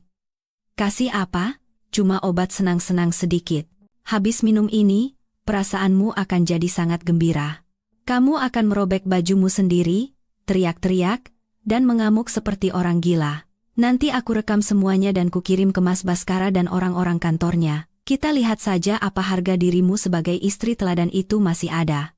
Sinta terus berbicara sambil tertawa gila. Aku memejamkan mata, berpura-pura pingsan, tapi telingaku waspada mendengarkan setiap pengakuannya. Mengira obatnya sudah bekerja karena aku tidak bergerak, Sinta berjalan-jalan di ruangan, menggumam seperti orang gila yang mabuk kemenangan, si bodoh Baskara itu. Dia pikir aku benar-benar mencintainya? Hah, pria pengecut dan serakah seperti itu. Kalau bukan karena Pak Harjo menyuruhku berakting untuk menguras uangnya dan mencuci uang lewat perusahaannya, mana mau aku tidur seranjang dengannya? Bau ketiaknya saja bikin mual. Dia berhenti di depan cermin, menepuk perutnya yang rata, lalu tiba-tiba memasukkan tangan ke dalam gaunnya dan mengeluarkan bantal silikon tebal, melemparkannya ke sofa. Anak kembar ini juga sama. Keluarga bodoh itu percaya begitu saja. Gila saja aku mau melahirkan anak dari keluarga kampung itu. Begitu surat pengalihan saham terakhir ditandatangani dan dana terakhir ditarik, akan kuberikan dia kejutan yang tak akan terlupakan seumur hidupnya. Lalu aku akan kabur ke luar negeri. Di sana aku akan hidup bersenang-senang. Setiap kata-katanya menjadi bukti yang menentukan, terekam dengan jelas di alat perekam di sakuku. Aku merasa sesak mendengar kebenaran tentang pria yang pernah menjadi suamiku, tetapi pada saat yang sama, aku merasakan kepuasan. Sinta terlalu percaya diri, dan kesombongannya itulah yang akan menjadi kuburannya. Dia tidak sadar bahwa penonton sandiwaranya ini bukan hanya aku. Sinta masih terus mencaci maki aku dan keluarga mertuaku sambil mencoba-coba pakaian mewah yang dibeli dengan uang Baskara di depan cermin. Mertua tua itu juga sama saja. Serakahnya minta ampun. Begitu aku pamer hamil palsu, matanya langsung hijau, melayaniku seperti ratu. Lihat saja, nanti pas aku kabur, akan kukirimkan potongan silikon ini sebagai hadiah, biar dia peluk saja cucu dari karet itu. Dia tertawa terbahak-bahak membayangkan kemenangannya yang gemilang. Saat dia berada di puncak euforianya, aku perlahan bangkit. Aku merapikan rambutku, menegakkan punggungku, dan menatapnya tajam melalui cermin. Melihat gerakanku, Sinta terkejut dan menoleh. Senyum di bibirnya lenyap, digantikan oleh ketakutan yang luar biasa. "Kakakmu, bagaimana bisa? Kamu baik-baik saja? Obatnya belum bekerja?" Dia tergagap, mundur, dan mencari ponselnya. Aku bangkit dengan tenang dan membersihkan debu di bajuku. Suaraku dingin dan tegas. Setiap kata terdengar jelas. "Obatmu bagus kok. Sayangnya, pot bunga itu yang meminumnya." Aktingku cukup meyakinkan, kan? Sayang sekali harus berakhir terlalu cepat, Dick. Aku mengeluarkan ponsel yang terpasang dengan cerdik di tasku. Layarnya menunjukkan siaran langsung yang sedang berlangsung di grup pribadi bernama Rapat Umum Pemegang Saham Baskara Development. Aku mengangkat layar itu ke arah Sinta dan tersenyum sinis. "Ayo, sapa dulu penontonmu. Sekarang ada lebih dari 20 orang yang menonton. Para investor besar, dan terutama, Mas Baskara yang sedang menikmati akting hebatmu dari kantornya. Dia pasti sangat terharu mendengar penilaianmu tentang bau badan dan kecerdasannya." Melihat layar ponsel, mata Sinta melotot, wajahnya pucat pasi. Di layar, komentar-komentar mengalir deras. "Gila, ini penipuan nasional. Cepat lapor polisi. Di mana Baskara? Cepat jelaskan." Dia berteriak dan berlari untuk merebut ponselku. "Kau menjebakku. Matikan. Matikan sekarang juga." Tapi aku lebih cepat. Aku mundur menghindarinya dan terus berbicara ke arah kamera dengan dingin. "Semua sudah lihat dengan jelas. Inilah wujud asli wanita simpanan suami saya dan dalang yang menggelapkan uang perusahaan Anda semua. Bukti pencucian uang, penipuan, dan kehamilan palsu semuanya sudah terekam. Baskara, kamu lihat, kan? Kamu dengar sendiri kan apa kata wanita yang begitu kau puja tentangmu dan tentang anak kembar kesayanganmu?" Sementara itu, di kantor perusahaan, Baskara dikelilingi oleh tatapan marah para pemegang saham, terpaku di depan layar komputer. Ponsel di tangannya jatuh ke lantai dan hancur berkeping-keping. Kekasih mungil yang begitu dicintai dan dipujanya kini menunjukkan wujud asli iblis yang menghinanya tanpa ampun. Kebenaran yang kejam itu jatuh menimpa kepala Baskara seperti petir, menghancurkannya sepenuhnya. Sinta kehilangan akal sehatnya. Dia mengambil pisau buah di atas meja dan dengan mata merah berteriak seperti orang gila, "Akan kubunuh kau. Akan kubunuh kau yang sudah merusak rencanaku." Dia berlari ke arahku seperti binatang yang terpojok, tapi aku tidak takut. Aku tahu keadilan sedang menunggu di luar pintu. Tepat saat ujung pisau tajam itu meluncur ke arah dadaku, suara BRAK yang keras terdengar saat pintu apartemen didobrak. Pintu kayu jati itu hancur dan terlempar ke lantai marmer.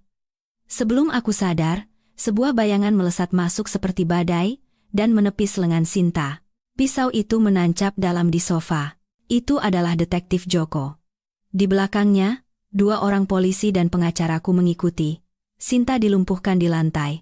Wajahnya yang penuh riasan kini berkerut karena sakit dan takut. Dia meronta-ronta seperti ikan di atas talenan sambil berteriak, "Lepaskan! Siapa kalian? Ini rumahku. Akan kutuntut kalian karena masuk tanpa izin."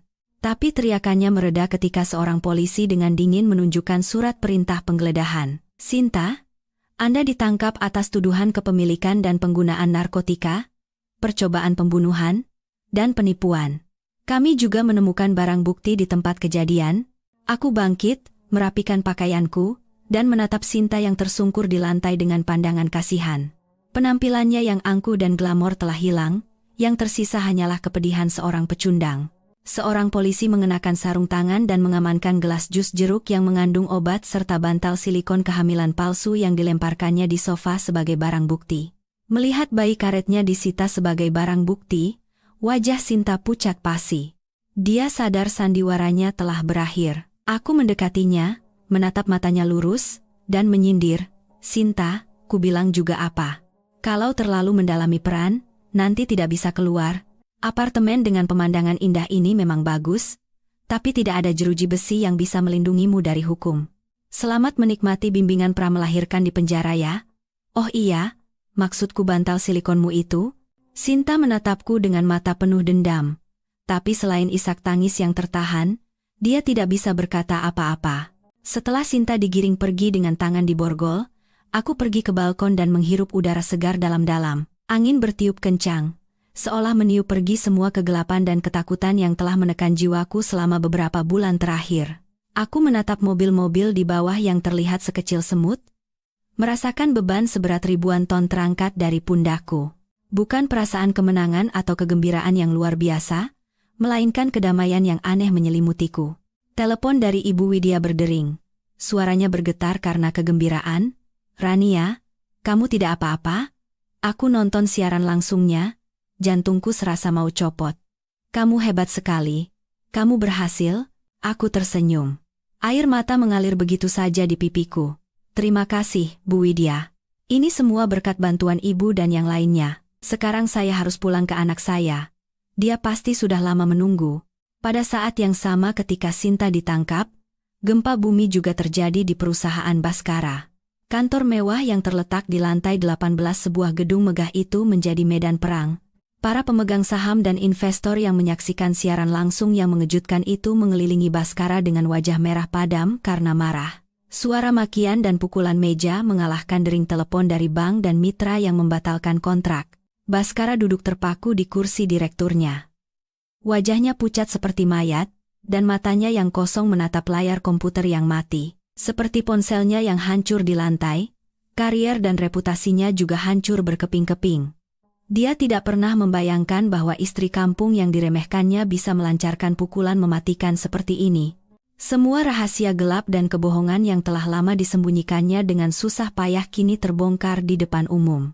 Pintu kantor terbuka, dan polisi serta jaksa masuk. Ruangan yang tadinya bising mendadak hening. Seorang komandan membacakan surat perintah penangkapan untuk Baskara dan Pak Harjo. Tuduhannya adalah manipulasi saham, penipuan, dan pencucian uang. Pak Harjo yang selalu berwibawa juga berdiri di sana dengan tangan di borgol, menunduk. Saat borgol dingin itu mengunci pergelangan tangannya, Baskara akhirnya sadar. Dia meronta-ronta dengan putus asa dan berteriak, "Saya tidak bersalah. Saya tidak tahu apa-apa. Semuanya perintah Pak Harjo dan Sinta. Saya juga korban." Tapi Pak Harjo di sampingnya meludah ke lantai dan menggeram, "Omong kosong. Dokumen pinjaman, perintah transfer, semuanya tanda tanganmu. Salahkan keserakahanmu sendiri." Kaki Baskara lemas dan dia jatuh terduduk. Dia diseret pergi oleh polisi. Dia mencari-cari tatapan simpati di sekelilingnya, tapi yang dia dapatkan hanyalah pandangan jijik dan marah dari para karyawannya. Dia menoleh untuk terakhir kalinya ke kursi direktur yang kini kosong dan dingin, tempat dia pernah memimpikan akan memimpin grup bernilai triliunan. Saat diseret di antara polisi, tiba-tiba aku terlintas di benaknya. Bubur hangat yang selalu kumasak saat dia sakit, malam-malam kami begadang bersama mengurus pembukuan di awal usahanya. Penyesalan datang, tapi sudah terlambat. Dia meneriakkan namaku. Rania. Tolong aku. Aku salah. Rania. Teriakannya yang memilukan menggema di koridor, tetapi yang menjawab hanyalah keheningan yang mencekam. Aku tidak ada di sana, dan kalaupun ada, aku tidak akan pernah menoleh pada pria yang telah menghancurkan keluarganya sendiri karena keserakahan dan nafsu. Sementara itu, di rumah, Ibu Ratna masih tenggelam dalam mimpi menjadi ratu. Dia berbaring di sofa menonton sinetron sambil makan anggur impor, menghitung-hitung film mana yang akan dibeli saat Baskara sukses. Dia sama sekali tidak tahu tentang siaran langsung yang mengejutkan atau penangkapan putranya. Aku telah mengambil kartu SIM ponsel bututnya dengan alasan mengganti nama. Tenggelam dalam mimpi, Ibu Ratna terkejut oleh suara gedoran pintu yang seolah akan merobohkan rumah. Saat dia buru-buru membuka pintu, sekelompok pria berwajah sangar dengan tato di sekujur tubuh menerobos masuk. Pemimpin mereka yang berkepala plontos dan berkalung emas tebal seperti rantai anjing mengangkat dagunya dan bertanya, "Di mana Baskara? Suruh dia keluar sekarang, hari ini hari terakhir, jangan coba-coba kabur." Ibu Ratna ketakutan dan tergagap. "Ada perlu apa dengan anak saya? Anak saya kerja di perusahaan besar, tidak mungkin dia pinjam uang dari kalian." Pemimpin itu tertawa sinis dan melemparkan surat utang ke atas meja kaca. "Perusahaan besar," katanya. "Anakmu itu pinjam 5 miliar dari kami," katanya buat istrinya. "Sama bunganya jadi 7 miliar. Kalau tidak dibayar, rumah ini kami sita." Mendengar kata sita, Ibu Ratna panik. Dia berlari ke kamar tidur, membuka lemari ukir yang terkunci, dan mengeluarkan sertifikat rumah yang dibungkus plastik 3 lapis. Dia mengayun-ayunkan sertifikat itu dan berkata dengan suara gemetar, "Berpura-pura kuat, jangan macam-macam. Rumah ini atas nama saya dan suami saya. Saya akan lapor polisi sekarang juga." Pemimpin itu mengambil sertifikat itu, membacanya, lalu tertawa terbahak-bahak. Dia melemparkan kertas itu ke wajah Ibu Ratna. "Nenek, sadar, ini fotokopian lama. Sertifikat aslinya sudah digadaikan anakmu ke bank setengah tahun lalu. Dia bahkan menulis surat pernyataan pada kami, pakai ini sebagai jaminan. Sekarang bank sudah membekukan aset rumah ini, sebentar lagi akan ditempel surat sita. Siap-siap saja berkemas dan tinggal di kolong jembatan." Mendengar itu, mata Ibu Ratna melotot dan tangan kakinya gemetar. Sertifikat itu jatuh ke lantai. Dia tidak bisa percaya, putranya yang baik, cerdas, dan menjadi kebanggaan keluarga ternyata seorang penipu, bahkan menggadaikan rumah orang tuanya. Dia buru-buru menyalakan TV. Tepat saat itu, berita malam menampilkan sosok Baskara dengan tangan di borgol, menunduk, diseret ke mobil tahanan. Terlihat jelas di layar 65 inci, "Anakku, Baskara. Kenapa jadi begini?" Ibu Ratna berteriak dan pingsan di lantai. Mulutnya berbusa. Para penagih utang, melihat orang pingsan dan takut urusannya jadi panjang, bergegas pergi, meninggalkannya sendirian di tengah reruntuhan mimpi kekayaannya. Para tetangga yang datang karena mendengar keributan hanya bisa menggelengkan kepala, ada yang menelepon ambulans, ada yang tertawa sinis. "Syukurin, serakah sih. Dulu setiap hari meremehkan menantunya, sekarang puas kan?" Aku mendengar kabar itu dari tetangga, tapi tidak merasakan apa-apa. Karma mungkin datang terlambat, tapi tidak pernah salah alamat. Dia membiarkan kesalahan putranya, mengusir menantu dan cucunya. Sekarang dia harus membayar harganya, kehilangan segalanya dan menanggung kesepian serta penderitaan. 1 minggu setelah hari yang menentukan itu, aku menerima surat panggilan dari rumah tahanan sebagai keluarga dari tersangka Baskara. Saat aku masuk ke ruang kunjungan yang dingin dan berbau desinfektan serta jamur, Baskara duduk di sana. Tampak kurus kering, janggutnya tidak terurus, dan matanya cekung karena kurang tidur. Melihatku, secercah harapan samar muncul di matanya. Dia menempelkan wajahnya ke kaca pembatas dan mengangkat gagang telepon dengan tangan gemetar. "Rania, kamu datang. Tolong aku." Aku duduk di kursi, menatapnya seperti orang asing, dan dengan tenang mengangkat gagang telepon. Aku datang bukan untuk menolongmu. Aku datang untuk memberikan ini. Aku menyelipkan setumpuk dokumen melalui celah kecil. Itu adalah surat gugatan cerai dengan tanda tanganku. Melihat dokumen itu, wajah Baskara kejang dan suaranya serak. Di saat seperti ini, kau mau meninggalkanku. Bagaimana bisa? Rania, aku tahu aku salah. Tapi kamu punya uang, kan? Uang yang kuberikan waktu itu. Pakai uang itu untuk menyewa pengacara dan bebaskan aku. Setelah keluar, aku janji kita mulai lagi dari awal. Aku akan menebus kesalahanku padamu dan anak kita seumur hidup. Aku tertawa sinis. Suara tawa pahitku menggema di ruang kunjungan yang kosong. Baskara, kau masih saja naif. Uang 5 miliar itu kau transfer secara sukarela padaku. Di catatan bank tertulis pembayaran utang dan biaya hidup anak sekaligus. Pengacaraku sudah mengurusnya dengan rapi. Sekarang uang itu adalah properti sah milikku dan anakku. Tidak ada hubungannya dengan kasus penipuanmu. Apa kau pikir aku akan menggunakan uang anakku untuk menyelamatkan orang yang telah mengkhianatinya? Baskara terperangah. Dia tidak menyangka aku telah merencanakan semuanya dengan begitu matang. Dia berteriak, "Kau menipuku. Perempuan licik. Dari awal semua ini rencanamu, kan?" Aku menatap matanya lurus. Penipu akan bertemu dengan penipu yang lebih ulung. Oh ya, ada satu kabar baik untukmu. Anak kembar yang begitu kau nanti-nantikan itu, hasil pemeriksaan polisi menunjukkan itu hanyalah bantal silikon. Sintamu itu sudah mengaku semuanya, dia tidak pernah hamil, semua itu hanya sandiwara untuk menguras uangmu dan mengendalikanmu. Kabar ini adalah tusukan terakhir yang menembus jantung Baskara. Dia ternganga, matanya melotot, dia menjambak rambutnya dengan kedua tangan dan meraung-raung seperti orang gila. Tidak, tidak mungkin, anakku. Anakku. Para penipu itu. Mereka menipuku. Bunuh saja aku. Jeritan kesakitan Baskara menggema di rumah tahanan.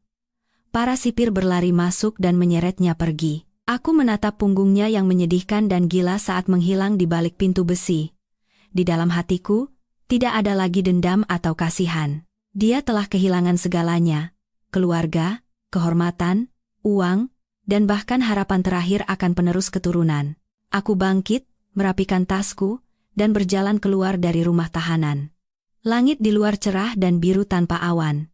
Aku menghirup udara kebebasan dalam-dalam, rasanya ringan, seolah baru saja mengangkat tumor ganas dari tubuhku. Pernikahan telah mati, dan aku terlahir kembali. Aku naik taksi menuju rumah sakit tempat Ibu Ratna dirawat karena stroke. Di awal musim gugur yang tenang di Jakarta, daun-daun kering berguguran di jalanan. Dari jendela mobil, aku melihat keluarga-keluarga yang sedang menikmati akhir pekan. Mendengar tawa mereka, aku berpikir kapan putraku bisa menikmati hari yang tenang seperti itu, tapi aku segera memantapkan hati. Kedamaian tidak diberikan, melainkan harus diperjuangkan dan diciptakan sendiri. Di kantor polisi, Sinta, si selingkuhan yang dulu angkuh, mengakui segalanya untuk mendapatkan keringanan hukuman. Dia mengaku perut buncitnya sebenarnya adalah bantal silikon canggih yang dipesan dari luar negeri seharga puluhan juta. Dengan foto USG palsu yang diedit dengan rapi dan bakat aktingnya, dia berhasil menipu Baskara dan Ibu Ratna dengan sempurna. Di matanya, Baskara dan keluarganya hanyalah sapi perah bodoh yang akan dia dan Pak Harjo peras hingga tetes terakhir. Aku masuk ke kamar Ibu Ratna. Bau desinfektan yang menyengat membuatku mengerutkan kening. Dia terbaring di ranjang putih. Setelah pingsan karena stroke ringan saat para penagih utang datang, separuh tubuh kirinya lumpuh. Wajahnya miring, dan air liur menetes dari sudut bibirnya, membasahi bantal. Melihatku masuk, secercah kemarahan samar muncul di matanya. Dia secara refleks ingin memakiku, tetapi yang keluar hanyalah suara erangan tak berarti. Aku duduk di kursi di samping ranjang, wanita yang pernah mengusirku dari rumah dan mengejekku karena tidak bisa punya anak kini terbaring seperti sebatang kayu lapuk. Bukan perasaan puas, melainkan kesedihan atas tragedi yang disebabkan oleh keserakahan manusia yang kurasakan. Aku mengeluarkan hasil pemeriksaan polisi dari tasku, dan meletakkannya dengan lembut di atas dadanya. Suaraku rendah dan jelas. Ibu, sebagai menantu, saya datang untuk terakhir kalinya. Saya rasa ibu harus tahu kebenaran ini agar bisa sadar. Cucu kesayangan yang ibu tunggu-tunggu siang dan malam, anak yang karenanya ibu mengusir saya dan putra saya, anak itu tidak pernah ada. Sinta sudah mengaku semuanya. Itu hanya perut palsu dari karet, wanita itu menipu ibu dan bapak untuk merebut harta, dan menjadikan rumah kita sebagai mesin cuci uang mereka. Mendengar itu, mata Ibu Ratna yang tadinya sayu tiba-tiba melotot. Dia mencoba bangkit untuk melihat surat itu, tetapi tubuhnya jatuh kembali ke bantal dengan lemah. Air mata mengalir dari sudut matanya yang keriput, membasahi pipinya yang cekung. Itu bukan air mata penyesalan, itu adalah air mata keputusasaan seseorang yang telah kehilangan rumah, kehilangan anak, dan bahkan kehilangan harapan kosong akan penerus keturunan. Aku menyeka air matanya dengan tisu. Ini adalah sisa baktiku yang terakhir. Lihat, Bu. Tidak ada yang bisa lari dari karma. Ibu membuang cucu kandung dan dibutakan oleh emas palsu. Akhirnya apa yang ibu dapatkan? Anak masuk penjara, rumah disita, cucu ternyata palsu. Selama ibu terbaring di sini, apakah Sinta pernah sekalipun datang menjenguk? Justru menantu yang begitu ibu benci ini yang datang dan membayar biaya rumah sakit ibu. Ibu Ratna memejamkan mata. Seluruh tubuhnya kejang, dan isak tangis yang keluar dari tenggorokannya terdengar seperti raungan binatang yang sekarat. Serangan stroke kedua datang tiba-tiba. Monitor jantung di sampingnya berbunyi nyaring. Dokter dan perawat bergegas masuk ke kamar dan menyuruhku keluar. Aku berdiri di koridor, melihat dari balik kaca saat mereka memberikan kejutan listrik padanya. Aku berbalik dan berjalan pergi. Aku berpikir dalam hati, harga dari sebuah kekejaman, terkadang adalah kebenaran telanjang yang tak tertahankan. Setelah serangan stroke kedua, nyawa Ibu Ratna terselamatkan. Tetapi dia kehilangan kemampuan berjalan dan berbicara selamanya. Dia terbaring di ranjang. Segalanya mulai dari makan hingga buang air harus dibantu orang lain. Rumahnya disita oleh bank dan dilelang. Kerabatnya, begitu tahu keluarganya bangkrut, memutuskan hubungan seolah menghindari wabah. Dia menjadi sebatang kara. Pihak rumah sakit memberitahuku, sebagai satu-satunya kontak darurat yang tertera di dokumen, untuk mengurus kepulangannya. Berdiri di depan pintu rumah sakit, aku mengalami konflik batin yang hebat. Ibuku, yang seumur hidupnya hidup jujur dan baik hati, menasihatiku, Rania, bagaimanapun dia itu nenek dari anakmu.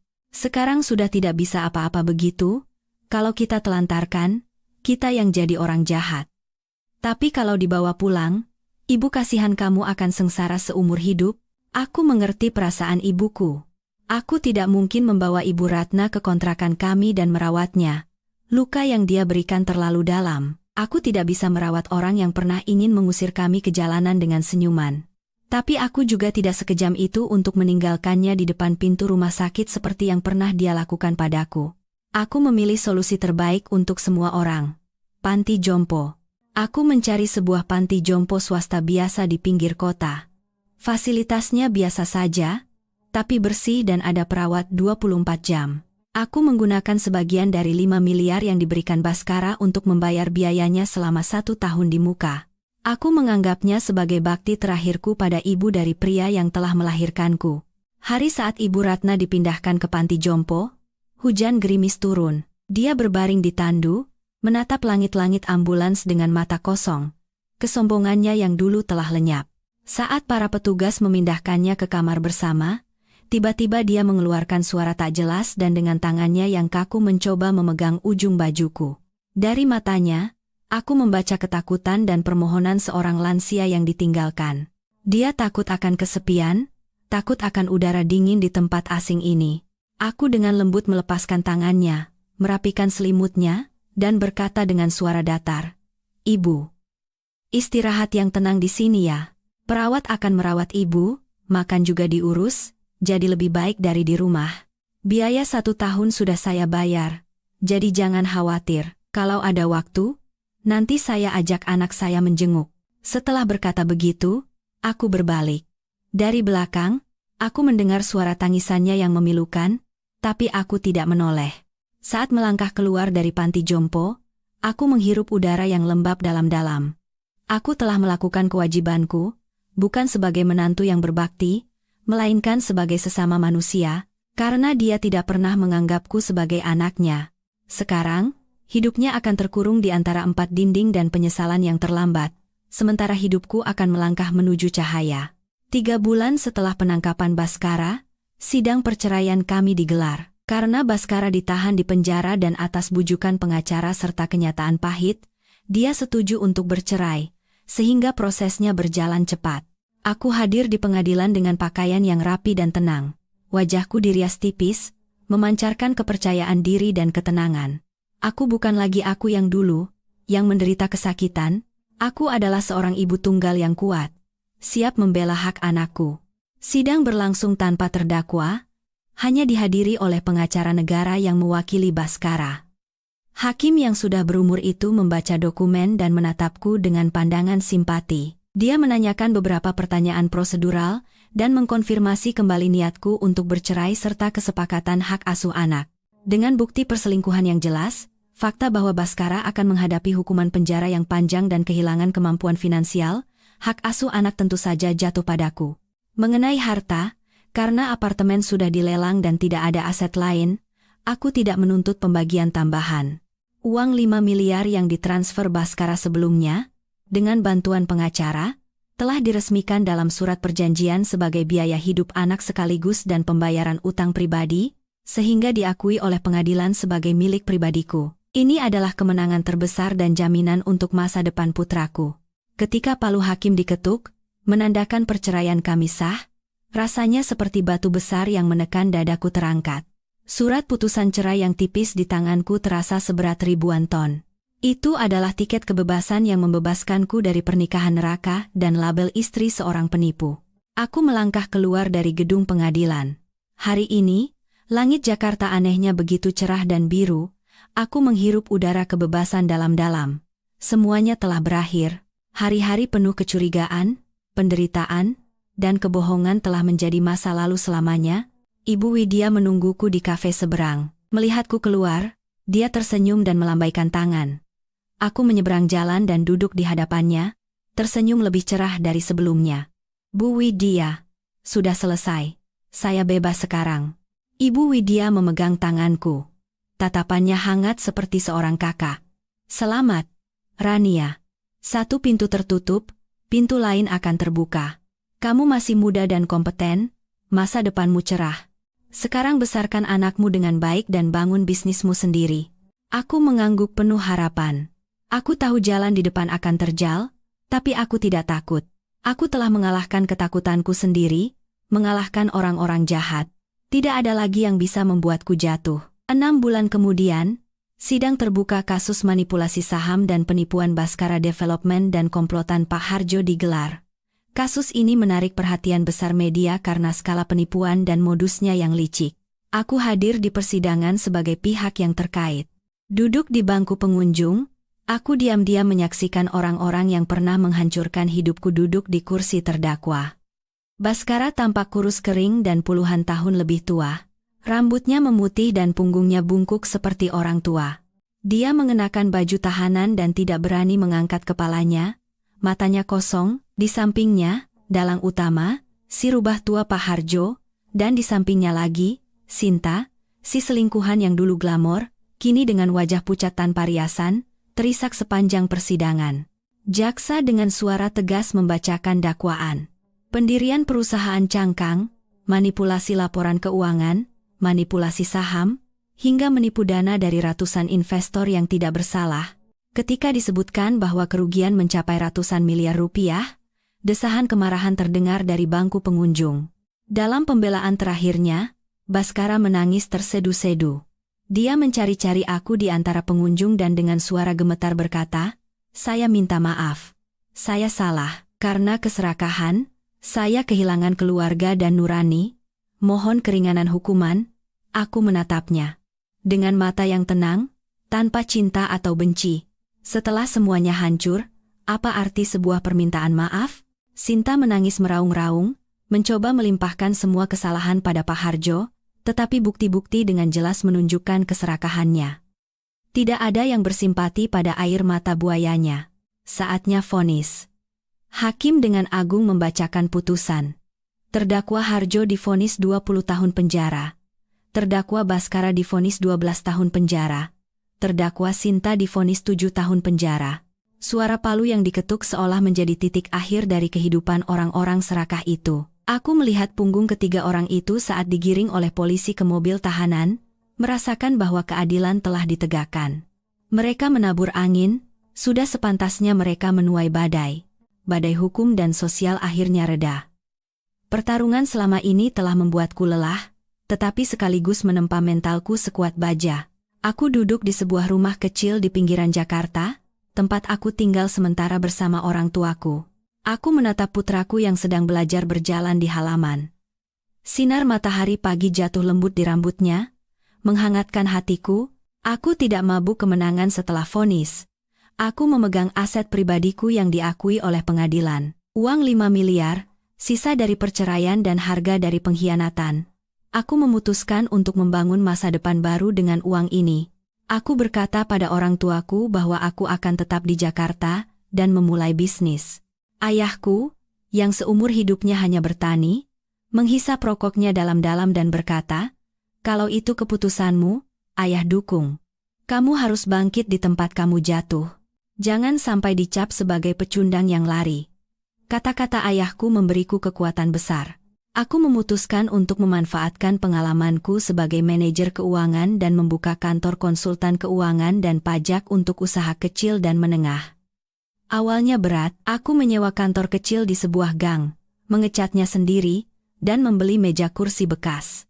Aku bekerja seperti orang gila. Siang hari mencari klien, malam hari mengerjakan dokumen, terkadang, sambil menggendong anakku yang sakit, aku membalas email di komputer sambil menahan air mata, tapi mengingat masa laluku yang direndahkan, aku kembali menguatkan tekad. Klien pertamaku adalah kenalan dari Ibu Widya. Berkat kepercayaannya dan kerja kerasku, klienku perlahan bertambah. Aku tidak membangun bisnis semu seperti Baskara. Aku maju perlahan tapi pasti, dengan kejujuran. Setiap kali pulang larut malam dan melihat meja makan hangat yang disiapkan ibuku serta putraku yang berlari menyambut sambil berteriak, "Mama," aku merasakan kedamaian sejati. Aku sadar kebahagiaan bukanlah di rumah mewah berlapis emas, melainkan ketenangan di rumah kecil yang penuh cinta. Waktu berlalu, 3 tahun telah lewat. Kantor konsultanku kini sudah mapan di industrinya, dengan lebih dari 20 karyawan.